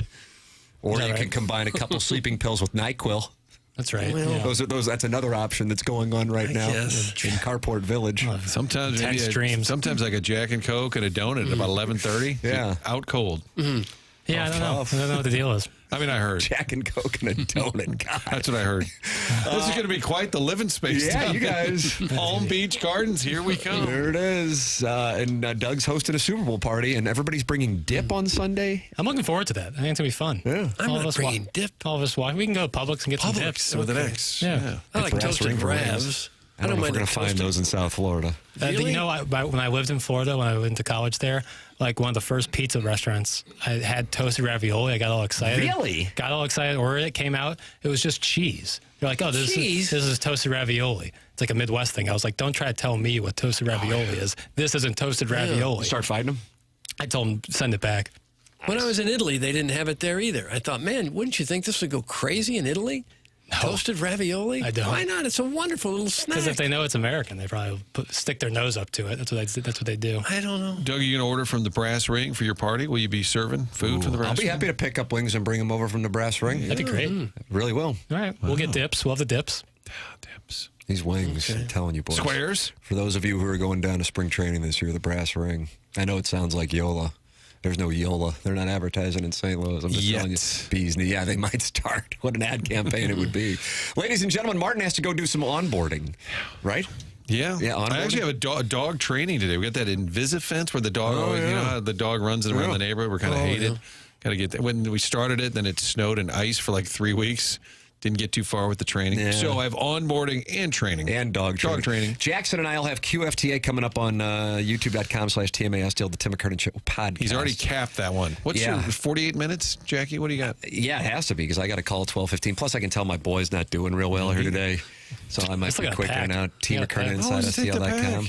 Yeah, when you're a young bachelor. A couple shorts. Oh, you got to bring all the technology, though, don't you? Don't believe it. Not that stuff. But good. Your clubs? Got to get those ready to roll. Yeah. Diaper flotation device. Diapers, yeah. Mm-hmm. Jackson's so tapped out. All right, we'll take a break, Martin. We'll see you in Florida. Pack the diaper, buddy. Yeah, looking forward to it. You're going to get last choice of room over here. Ladies and gentlemen, it's TMA 101 ESPN.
Ladies and gentlemen, it's the morning after.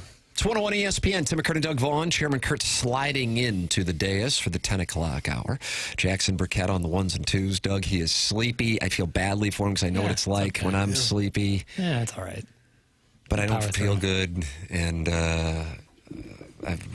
you were ill, too. You had the scrub throat. Yeah, I'll be all right. Some nights you don't sleep too well, but you power through it. There's something on your mind, sweet prince. No, I don't know what happens. Sometimes you just don't get to bed on time, and then you start thinking about, like, oh, God, it's so late. I'm gonna be so tired tomorrow. What are you up doing, watching a lake show? I was just, doing whatever, hanging out. And it just gets away from you a little bit. Then you're in bed, and you're like, oh, it's too late. Then you're thinking about it too much. Then you don't get great sleep. It sucks. I know what you're talking about. Yeah, we'll be all right. Ladies and gentlemen, we're going to be doing QFTA. That's questions from the audience, the Tim McKernan Show podcast. Me and Jackson at 11:15 on the YouTube channel, T McKernan at InsideSTL.com. Then the show will be at spring training all next week from 7 a.m. to 11 a.m. And it's presented to you by CarStar, your auto body repair experts. You'll be able to watch the show from spring training, and you'll also be able to, of course, podcast it anytime you would like. That podcast brought to you by Schaefer Door Company. You can join BK and 101 ESPN tomorrow at the St. Louis Wheel at Union Station, which will be transformed into Caperton America's Shield. Tomorrow from 5 p.m. to 7 p.m., the first 50 fans will receive a complimentary Ferris wheel ride, Fandango movie ticket codes, chance to win prizes, photo ops, and more. All courtesy of the new film, Captain America, Brave New World.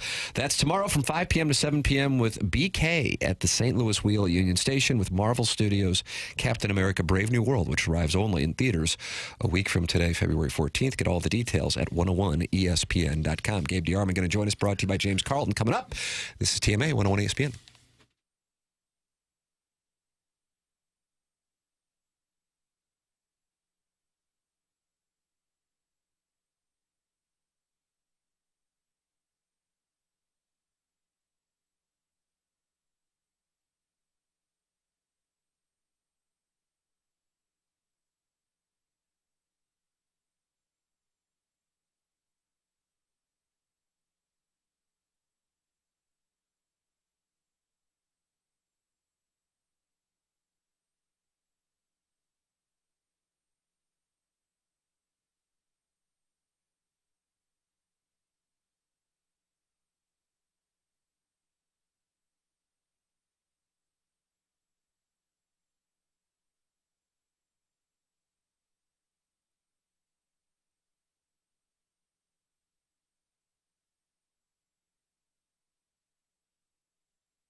This is Action Jackson with a Sports Center update driven by Johnny Londoff Chevrolet and Johnny Londoff Autoplex. The Blues lose last night to the Florida Panthers. Off tonight, back in action tomorrow as they take on the Blackhawks. Pre-game at 5 p.m., puck drop at 6 p.m. right here on 101 ESPN. That was another Sports Center update driven by Johnny Londoff Chevrolet and Johnny Londoff Autoplex. See them at londoff.com. Chevy, together we drive. Are you kidding me?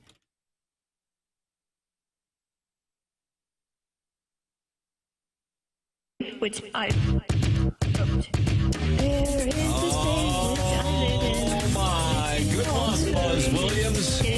Good luck gigging them tomorrow in Columbia when Tina E starts playing at the Mizzou Arena, Doug. That really gets the Tigers and their faithful pumped up. And probably Gabe, too. I would imagine. He probably walks a little taller when he enters Mizzou Arena I would and hears think that. when he hears that. You know, I'm looking at the YouTube chat right now, and I've been interacting with the wonderful people in there, youtube.com/TMASTL. And I see, and this will tie into the Colonel perfectly, because somebody, the Wentzville walking stick says, look what an open stance did for Danny Tartable. And I don't know what... Danny Tartable played for the Royals. I think I went to a Royals game against the A's. Was that 92? I don't 91? know. I covered him in high school in Miami. Is that right? He had 3 home runs in that game that I was at. I think. Oh, did he really? I think he did 2 or 3. Okay. And Doug covered him in high school. And Gabe, you wanted to talk Danny Tartable. Danny Tartable was my favorite Royal for a period of years. How about that? Good player. He was almost always hurt, and the teams were not good, but I loved that dude. There you go. And Doug covered him in high school. Doug said this guy's going to be a star. I think his dad was a major leaguer, too. My favorite players growing up, Doug covered him. Sounds about right. Okay, knock it off, guy. Like 80? Doug, they're I taking... think his dad was Jose Tartable, was also a major leaguer. I'm not correct. Colonel will follow up more on that on a column on PowerMizzou.com. I believe he was related to Bald Bull from the Mike Tyson. Oh, Mike Tyson's punch-out. What a wonderful game. You had to time it when he would come charging at you and then hit him with a body blow, Doug. That's how you moved on to face, I think it was Great Tiger. We'll talk more about that next week, Gabe. But right now, Buzz Williams in his 3-piece suits coming to Columbia, Missouri. I don't know how you feel coming off the Tennessee game. I actually weirdly felt even better about Missouri following that game, because I'm looking at them going, my goodness, Tennessee, worst 3-point shooting team in the SEC. They start off 10 of 13, finish 10 of 15 from 3. If that's going to happen, you kind of got to tip your cap. Missouri hung with a great team on the road. So these 2 road trips, even though they lost one, I kind of feel even better about their ceiling. How did you come away from it? Yeah, I felt the same way, and I was surprised. I think most fans did too. Most fans came out of it saying, "Hey, tough place to play. They're a good team." I mean, I think a lot of us were a little bit questioning, "Hey, is Tennessee really a top 5 team? You know, why are they favored by 10 points? All that." And they proved that they can be. And I think the mistake we make, like, we go into these games and just say, "Well, why are you giving up that? Why are you giving up that?" You can't take away everything from a good team, right? So you go into a game against Tennessee, and you're willing to say, hey, if you're shooting 67% from 3-point range, you're probably going to beat us.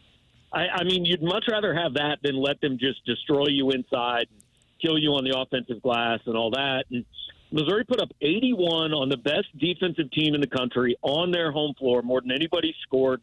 And they got beat because Tennessee had their offensive night of the year. And so, like you said, you say, way to go. You move on. Say, next time, hopefully 2 more of those miss. Hopefully you only shoot 50% from 3. And if you do that, we win. What do you think Missouri's ceiling is this year? I think they are one of 20-ish teams who should go into the NCAA tournament saying we are good enough to make a Final Four. Now, obviously, matchups, and you got to play well on the right day and all that. But this team has won at Florida. They went down to the last 15 seconds at Tennessee. They beat Kansas. They hung with Illinois when Illinois, took Illinois to the last 10 seconds when Illinois was playing well. Like, they can beat anybody in the country. And I include Auburn and Duke in that, with the caveat that if Auburn and Duke play well, nobody in the country can beat them. But if Auburn or Duke, if you catch them on the right day, I think Missouri is one of the teams that should say, hey, we'd have a chance. Obviously, you want to be in a bracket that doesn't include one of those 2 teams. And if that's the case, again, you've already beaten teams that are going to be 1 and 2 seeds in the NCAA tournament. So there's no reason you shouldn't think that on the right day you're good enough to get there.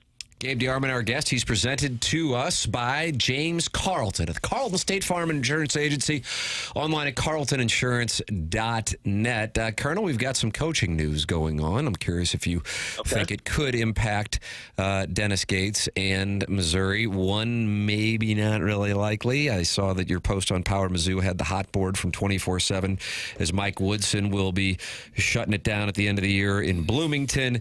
And then Dennis Gates' former spot, Tallahassee, Florida State, Leonard Hamilton shutting it down. As you suspected, many of your readers immediately thought, oh, goodness, that means Dennis Gates is going time for an extension. What are you hearing on, if anything, on these two jobs? 0.1% chance at Florida State, maybe 1.0% chance at Indiana. Indiana's going to they got their sights set higher. But here's the thing I learned this week, actually, from Eric Bossy, who has been our national basketball guy for a long time, national basketball recruiting guy. And, look, he knows so many people in basketball and agents and all this. And he posted on our board and told me earlier this week, no one in the history of college basketball has paid a buyout to hire someone that it would have required to hire Dennis Gates. At the end of his contract is fully guaranteed, and the buyout is the full amount of the contract. After this year, there is $17 million remaining on Dennis Gates' contract. It's why Missouri wasn't going to fire him after this year, and it's why nobody else is going to hire him after this year. They're not paying $17 million before they even actually pay him. I mean, that's 4 to 5 years of a basketball coach's salary with revenue sharing coming. I mean, nobody is spending that type of money to hire anybody. I mean, much less to hire Dennis Gates, who is, I think a good coach, but not as proven as maybe a guy that you would say, okay, hey, if we have to talk about $17 million, we will. I don't think that would be the case with Dennis Gates. I have zero concern, really, that I have to worry about a hot board after this year unless, something weird happens and Dennis Gates is on the NBA radar. Yeah. Weird things do happen when you consider Mizzou went 0 for the SEC last year, and now we're talking, well, maybe it's a Final Four team. That's pretty weird. Yeah. It's different times, but I would be if Dennis Gates is coaching college basketball next year, I am very confident it's at Missouri. How about that? There you go. Putting some fears to rest. The Colonel with some semblance of certainty. Colonel, I'm curious, after the Mississippi State win in particular, and Missouri now ascending to where it is in the rankings, do you sense that there's a growing enthusiasm and, for lack of a better term, buy-in from not just Missouri fans, but also students, and what kind of atmosphere you'll see tomorrow? Yeah, I mean, I think I don't know if every game the rest of the way is sold out, but most of them are. The last few have been full. It's been a good atmosphere. That Ole Miss game got loud in Mizzou Arena, and look, they've proved 2 years ago. Give us a reason, and we'll go. They didn't have a reason last year. They didn't go. Konzo and Kim didn't much give them reasons. They didn't go, but give them a reason, they'll show up. They have, and I think it's definitely a home court advantage for Missouri. Missouri and Texas A&M tomorrow as the Tigers look to bounce back following the loss at Tennessee. Gabe DeArmond with us here on TMA, brought to you by James Carlton. Colonel, always appreciate the time. Thank you so much. Have a wonderful weekend.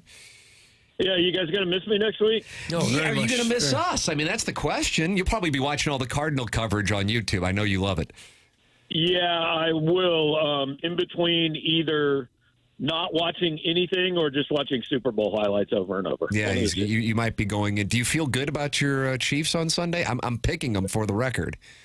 I mean, I kind of always feel good about them. They won a lot of playoff games. So, yeah, I mean, I would think they'll probably win, and if not, it's really tough for the people of Kansas City. We haven't had much to cheer about lately. So. Oh, the Colonel. This guy's getting cocky. Is what's going on over here. This is how we were, Doug. Remember 20 years ago is what we were like? Pretty high on the hog here at that point. Yep. Wait till the Chiefs move to L.A., Colonel. Right. Look, I figure I've got about 10 good years as a sports fan left, and then when Mahomes walks away, I'm just done. You're shutting her down? Mm-hmm. There's nothing left after that, man. You have had a good run here over the last decade with the Royals and the Chiefs. Can't argue with that. Gabe DeArmond, maybe he will get to see a Final Four, though, this year, Doug. This could be the year. This could be it. Could be it. You never Thank know. you, Colonel. Appreciate it. Have a good weekend, man. All right, guys. You too. Thanks. That's Gabe DeArmond on the Callier and Thompson phone lines. He's brought to you by James Carlton. What do you think the line is for tomorrow, Jackson? Tigers, 7.5. Oh, wow. I was going to go 4.5, 7.5. Yeah. I like the It's matchup. the three-piece suit. What if Buzz just wore like some kind of like Run DMC tracksuit? Would you feel better about their chances? I feel better about A&M's chances. Yeah. They got a sweaty, hot coach. Do you like a three-piece suit? Yeah, like if I'm going to an award show, I'm coaching SEC basketball. How many award shows you been going to? Not enough. I'm not enough accolades over here. You deserve more accolades. I agree. Maybe you'll get them on QFTA today. That's coming up at 11:15. YouTube.com/TMASTL. You can send your questions, comments, whatever. Hate mail. T. McKernan at InsideSTL.com. Jackson and I will be doing that. And then we head to Jupiter, Florida for TMA's coverage of spring training all next week. Brought to you by CarStar, your auto body repair experts. 100 West Dental is a wonderful sponsor of this program. And I think a lot of people, and understandably so, think of dental health quite separately from the rest of the body's health, and that's just not the way that it is. If you're not getting checked up, poor dental health can impact the rest of your health. Get checked up with Dr. Brandon Pryor and his team at 100 West Dental, 100westdental.com, or call 636-585-0100. If you don't have dental insurance, that's not a problem. The membership plan aids in the cost of dental work for those who don't have dental insurance. Dr. Brandon Pryor is a loyal TMA listener, and I can tell you this firsthand from going into those offices. You walk in there, you are not going to feel like you're in a dentist's office. It's 100westdental.com. And if you're interested in an Invisalign, get this deal. You mentioned my name, you get $1,000 off an Invisalign package. On the fence about Invisalign, they have a digital scanner that can show you a simulation of what it'll look like before you even go through with it. It's 100westdental.com. Ladies and gentlemen, we have the Design, Air, Heating, and Cooling email today coming up on the Stiefel dossier. That's at 10:50. This is TMA on 101 ESPN.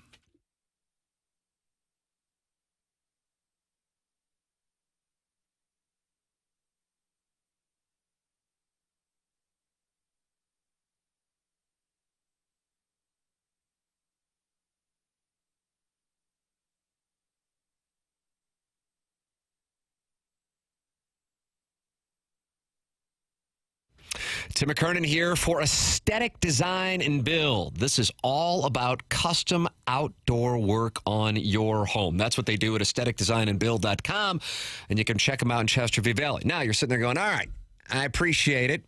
I'm interested, but there's snow in the forecast next week. I understand that. I understand it quite well, but here's the thing.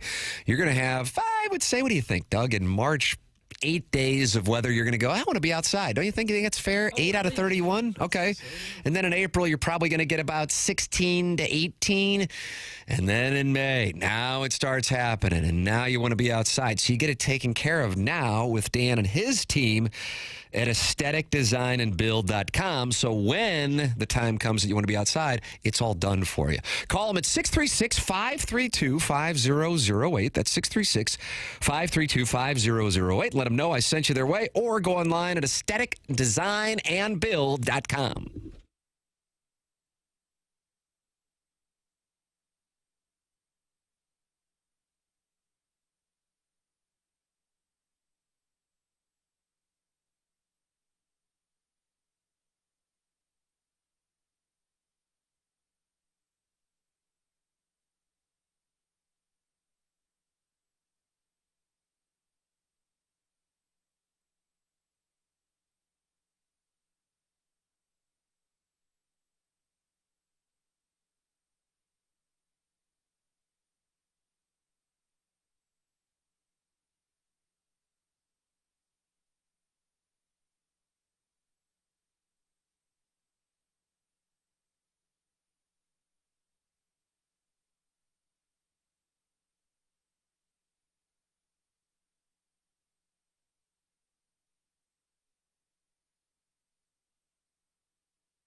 Yep.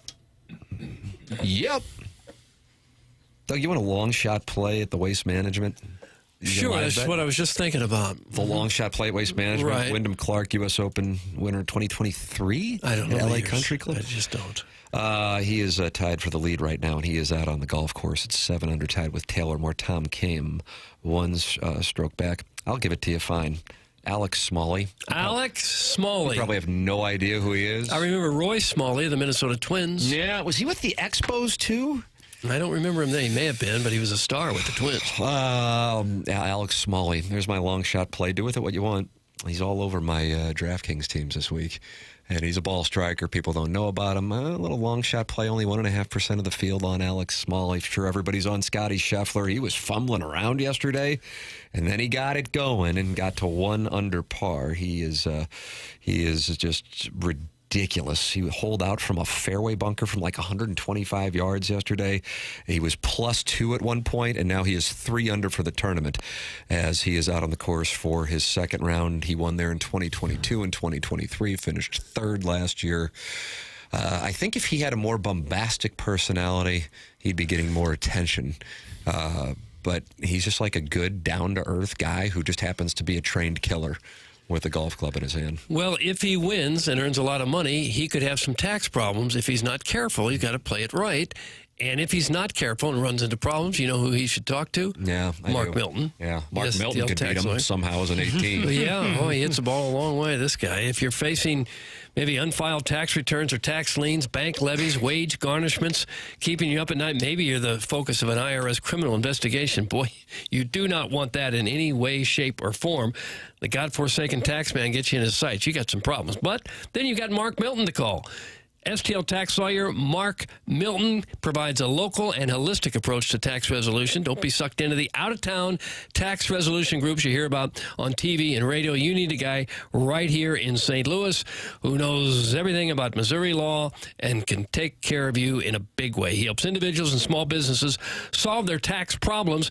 Started his legal career with the Department of Justice Tax Division in Washington, where he represented the IRS in tax cases throughout the country and received the DOJ's Outstanding Trial Attorney Award. So he has got some credentials. That's Mark Milton. You'll be saying, hey, IRS, I'm not guilty. I'm with Milty. He is your IRS penalty killer.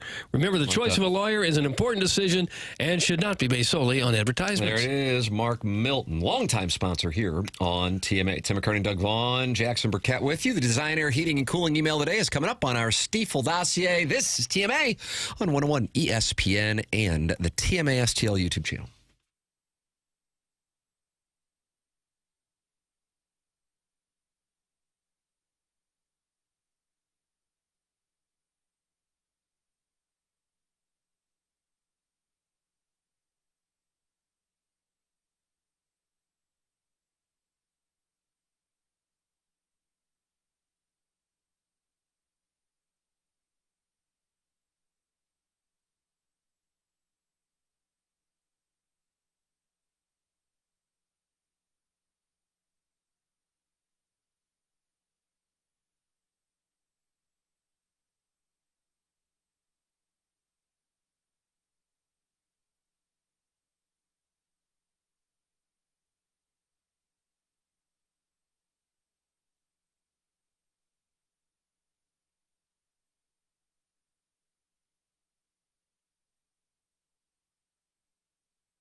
Are any of you fellas on the dais raw dogging your flight to Jupetown? That's from Jackson's Conscience, which is an avatar of Frank Hain. It would mean just not bring like a book or a movie or headphones. You just sit there and stare straight ahead. Oh, I can do that. Like David Puddy in Seinfeld. You close your eyes and go to sleep. Does sleep count as raw dogging? No. I don't think it does, Doug. No. You have to stay awake. You have to just stare. Just alone with your own thoughts. Yeah. It's dangerous. No, I'll be bringing Heaven a book. forbid we sit there without a screen in our face. I'll have a book. Or what are you reading, boy? Thriller. Michael Jackson. Not the nonfiction about the album Thriller, but a thriller novel. It's good stuff. And I'll have headphones on.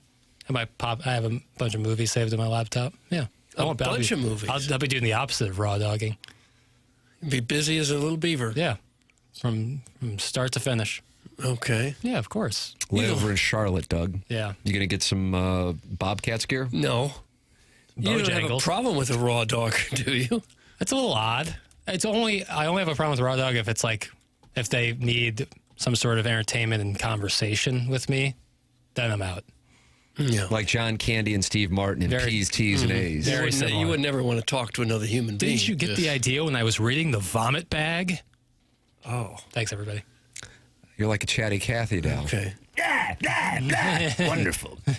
Email in. Design, Air, Heating, and Cooling email today comes up. Then you got BK and Ferrario from 11 to 2. Then you got the Fast Lane from 2 to 6. And tomorrow night, here you'll have the Blues and the Blackhawks. Pre-game 5 p.m. puck drop at 6 p.m. next week. TMA 7 a.m. on Monday, live from Jupiter, Florida for the Cardinals spring training broadcast all week long. They're presented to you by CarStar, your auto body repair experts. Tim McKernan, Doug Vaughn, Chairman Kurt, Jackson Burkett with you. This is TMA on 101 ESPN.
This is Action Jackson with a Sports Center update driven by Johnny Londoff Chevrolet and Johnny Londoff Autoplex. Blues off tonight. Back in action tomorrow as they take on the Blackhawks. Pre-game at 5 p.m. Puck drop at 6 p.m. right here on 101 ESPN. That has been the Sports Center update driven by Johnny Londoff Chevrolet and Johnny Londoff Autoplex. CBLLondoff.com. Chevy. Together we drive. You kidding me?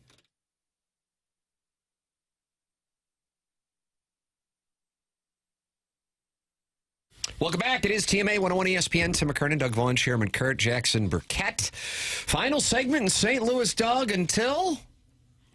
Well, a week from Monday, I guess. Which would, of course, be the 17th. Oh, okay. The 17th. We will be live in Jupiter, Florida, starting on Monday. All 4 hours of the program from Cardinal Spring Training, brought to you by CarStar, your auto body repair experts. Ladies and gentlemen, it is time for the Design Air Heating and Cooling Email of the Day. Jackson and I will be going live on the YouTube channel, youtube.com/TMASTL, coming up at 11:15 for questions from the audience. You can email yours in. Questions, comments, hate mail, T. McKernan at InsideSTL.com. Current standings for the month of February. Self-made stay-at-home Ladue mom is the defending champion, but she does not have a win yet. JV Colvin Coach has 2, Buck Swope has 1, and Doug, I read, and Young. Was that caller this morning trying to say swing from the torso, get yourself a good wide base and do the twist? Beats me. But kick by my YouTube page and I'll do some whisper analysis followed by a softly spoken hitting lesson.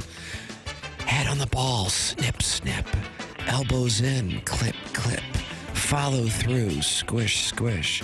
Swing for the fences, swoosh, bitches.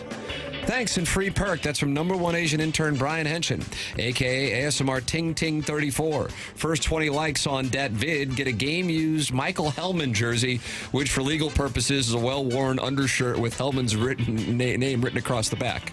Brian Henshin. Just for clarity, Buck Swope has 2 wins before we get some 3-paragraph text or email. While I have no doubt that the water from Doug and Jackson's cohabitated hot tub could put Paramount Men's Health Clinic out of business, please be careful, gentlemen. Pink eye is at least an inconvenient medical ailment, and you're going to be playing Dunk the Donkey in water at a temperature to make a perfect conductor from each other's bungs. Oh, for heaven's sakes. And bits to your eyeballs? Guys, please consider doing a remote from a retirement home. Not the Alzheimer's wing, but maybe the dementia one, since that's where you get a bulk of your callers. Why not cut out the middleman and give some of them a hot dose of journalism? Doug, they do things for pudding there. Love the show, and Tim, especially Tim. Oh, my sweet Tim. That's from the Rogue Onion writing in. Rogue Onion writing in. Squeak, squeak, thanks and squeak, and Young. That's from #1 Asian intern Brian Henshin. He's back, Doug. I'll be using that Gondo bit in my next Colts analysis piece. Brian Henshin. That was it? Brian Henshin, point 2. Chairman, I apologize in advance for the length. Brevity is not my thing, but I'm really curious to know if beef gasket is an FCC-approved phrase. I guess I'll find out soon enough. Morning, boys. Here we are on the precipice of another Super Bowl weekend, or as Doug so eloquently declared it, just get through it Friday. The local Fats are all decked out in their Schnucks exclusive Chiefs gear, stocking their cupboards full of sweet treats for the big game, all the while frothing at the mouth over the thought of their Chiefs, quote-unquote, pulling off the three-peat. Such a long-suffering fan base. Can you imagine only winning 3 Super Bowls in less than a decade of fandom?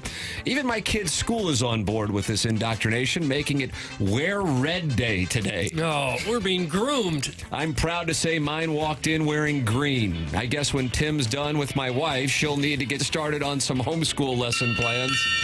Meanwhile, we've got a chairman who feels mediocre about landing the HD-1 plane while the rest of you gallivant through South Florida, offering gummy snacks and jerky to no-name underwhelming ball players in a desperate attempt to get them to join you at the table, only to have the wind drown out the interview. When does construction begin on the Hubbard bubble? If I wanted to listen to a hot breeze for 4 hours, I'd just put together a smash cut of Comrade Jackson's NBA takes and hockey buffoonery. So help me, Jackson, if you make our sweet Tim look the fool and Kurt goes down in flames on his maiden voyage, your beef gasket will feel the wrath. The boys get windscreens. Enjoy the Sunshine State, fellas. Leave the pee-pee talk at home. That's from the D-Gen from Jefferson County. D-Gen from Jefferson County. Guys, I can tell you right now, there's more ways than one. I can tell this organization's going downhill. Every year for the spring training, I like to showcase a little hashtag pageantry myself by wearing the jersey of the Cardinal I think is going to do the best that year. The trick is that I wear it Donald Duck style and take a mirror selfie. That way you can not only see my pick to click, its name and number, but also my taut little butt cheeks poking out the bottom there. Oh, gosh. As pitchers and catchers begin to report, it's tradition for the family and I to go over the album. And I've noticed as we've fallen down the ranks from World Series appearances to missing the playoffs altogether, my ass has gotten flatter and flatter. Coincidence? You should have seen the apple-bottom rump I had coming out of So Taguchi back in the day. More cake than a rich girl's 12th birthday, Doug. The Brandon Donovan photo I just took looks like someone dressed up a frog and made him stand up. What? Anyway, hope that doesn't jinx Donovan. Hashtag birds up. That's from Matt Who Bowls at Hanks. Matt Who Bowls at Hanks. Matt Who Bowls. That's a legend out of nowhere. Matt Who Bowls at Hanks? It's been years since we've heard from him. Is that the real Matt Who Bowls at Hanks? Is that confirmed? I think so. Holy moly. Yep. Morning, boys. I wanted to give KG a special shout for including the YouTube chatters' emails yesterday. It's nice to feel seen and heard. KG deserves all the credit for all he does behind the scenes, from the social media, answering the phone calls from the drunken barge Hoosiers, running the board at the last minute, taking one for the team to stay behind to make sure this terrible show is on the air next week, moderator of the emails, and all the many hats he wears for TMA. Now, to say something about the actual TMA employees, I got nothing. Thanks, KG. Love, TMA Walrus, number 1. P.S. Have a great, safe trip next week, and I'm glad you boys get to go back. Sure need Plowsy there for question of the day. That's from TMA Walrus, number 1. TMA Walrus, number 1. That's a good email. It sounds like Chairman Kurt's already voted. Sounds like you wrote it. Really? Forward by Chairman Kurt. In the movie Super Trooper, there's a famous scene where a cop dares his partner to say the word meow 10 times during a traffic stop. Jim Gaffigan's the guy in the car. I get the feeling that one of the caller Chris's friends put him up to a similar challenge this morning. It sure seemed like he was trying to rattle off as many retired ball players as he could before you guys got wise and hung up on him. That fella mentioned 11 former ball players in the span of 3 minutes, seemingly apropos of nothing. Quite literally, none of the names he dropped were relevant to any point he was attempting to make. Here's the thing, though. You guys never caught on. You just let him ramble incoherently, spewing a stream of consciousness, likely because none of you had anything better to say. Your lead story was fruit snacks and beef jerky, for crying out loud. When I lay my head on the pillow tonight, I'll be trying to figure out that reference to Willie McGee sitting on honeycomb. What does it all mean? Good luck in Jupiter, boys. Can't wait to see some topless pictures of Jackson's pale Roderick splashing in the hot tub. Oh. That's from the JV Golf Coach. JV Golf Coach. And finally, ours is the type of presentation where a caller obviously engaging in performance art feels free to drop in at any time and to start naming former Cardinals while conflating George Kissel with Gene Siskel. And then just keeps rambling as he runs out of steam as his act is wearing thin. His advice to the Cardinals to swing from their chest to their belly buttons was cute, and suggesting moving Arenado to shortstop to pump him up with Mason Wynn sliding over to second base to rest his arm was mildly amusing. But the only truly funny material this guy has had was when he placed you on hold. So we were treated to some lovely EDM music when you went to him. When I think of TMA at spring training, I always think back to the year Doug was left behind in studio. Yeah, there was a year with that one. Like he was some part-time producer. One day there were some crosswires, possibly due to the pocket tube dweebs being incompetent, and we didn't hear any spring training coverage and only heard Doug chiming in once in a while between long periods of dead air. That's good radio. It all got sorted out, and then we got to hear Doug read email of the day and started reading the emailer's government names. Yes, I will do that. Including Brent Shelton. One was emailer savvy enough to email from an account that didn't include his government name, and the show advanced when Doug read, "Plops here, hot men in the Florida sun. Give me some more, you beachy boy pigs." Doug, that comes from Buck Swope, and that's what we have. Buck Swope. For the Design Air Heating and Cooling email today. What you got? That was quite a few. You know what? I'm going to change up a little today and vote for the Rogue Onion. The Rogue Onion. I thought he was kind of funny. I thought TMA Walrus brought up a lot of good For points. heaven's sakes. Jackson. I like Matthew Bowles and Hanks. This puts us in a spot because I thought the D-Gen from Jeffco was the best. No one wins. And I don't think Mike Ryder was listening. No. So, congratulations to the D-Gen from Jeffco because I am controlling the Congratulations. Your own Speaker of the House. 51%. Yeah. Take a look at the operating agreement. BK and Ferrario are coming up next. We will be in Jupiter, Florida when you hear us next for Jackson Bennett Burkett for Chairman Kerr. Actually, Jackson, I'll be on YouTube in 15 minutes. YouTube.com/email. For Jackson Burkett, for Chairman Kerr, for Martin Kilcoyne, for my brother Kevin, for Douglas Selvin, Vaughn, I'm Tim McKernan. This has been TMA presented to you by Brown and Crouppen on 101 ESPN and the TMA STL YouTube channel.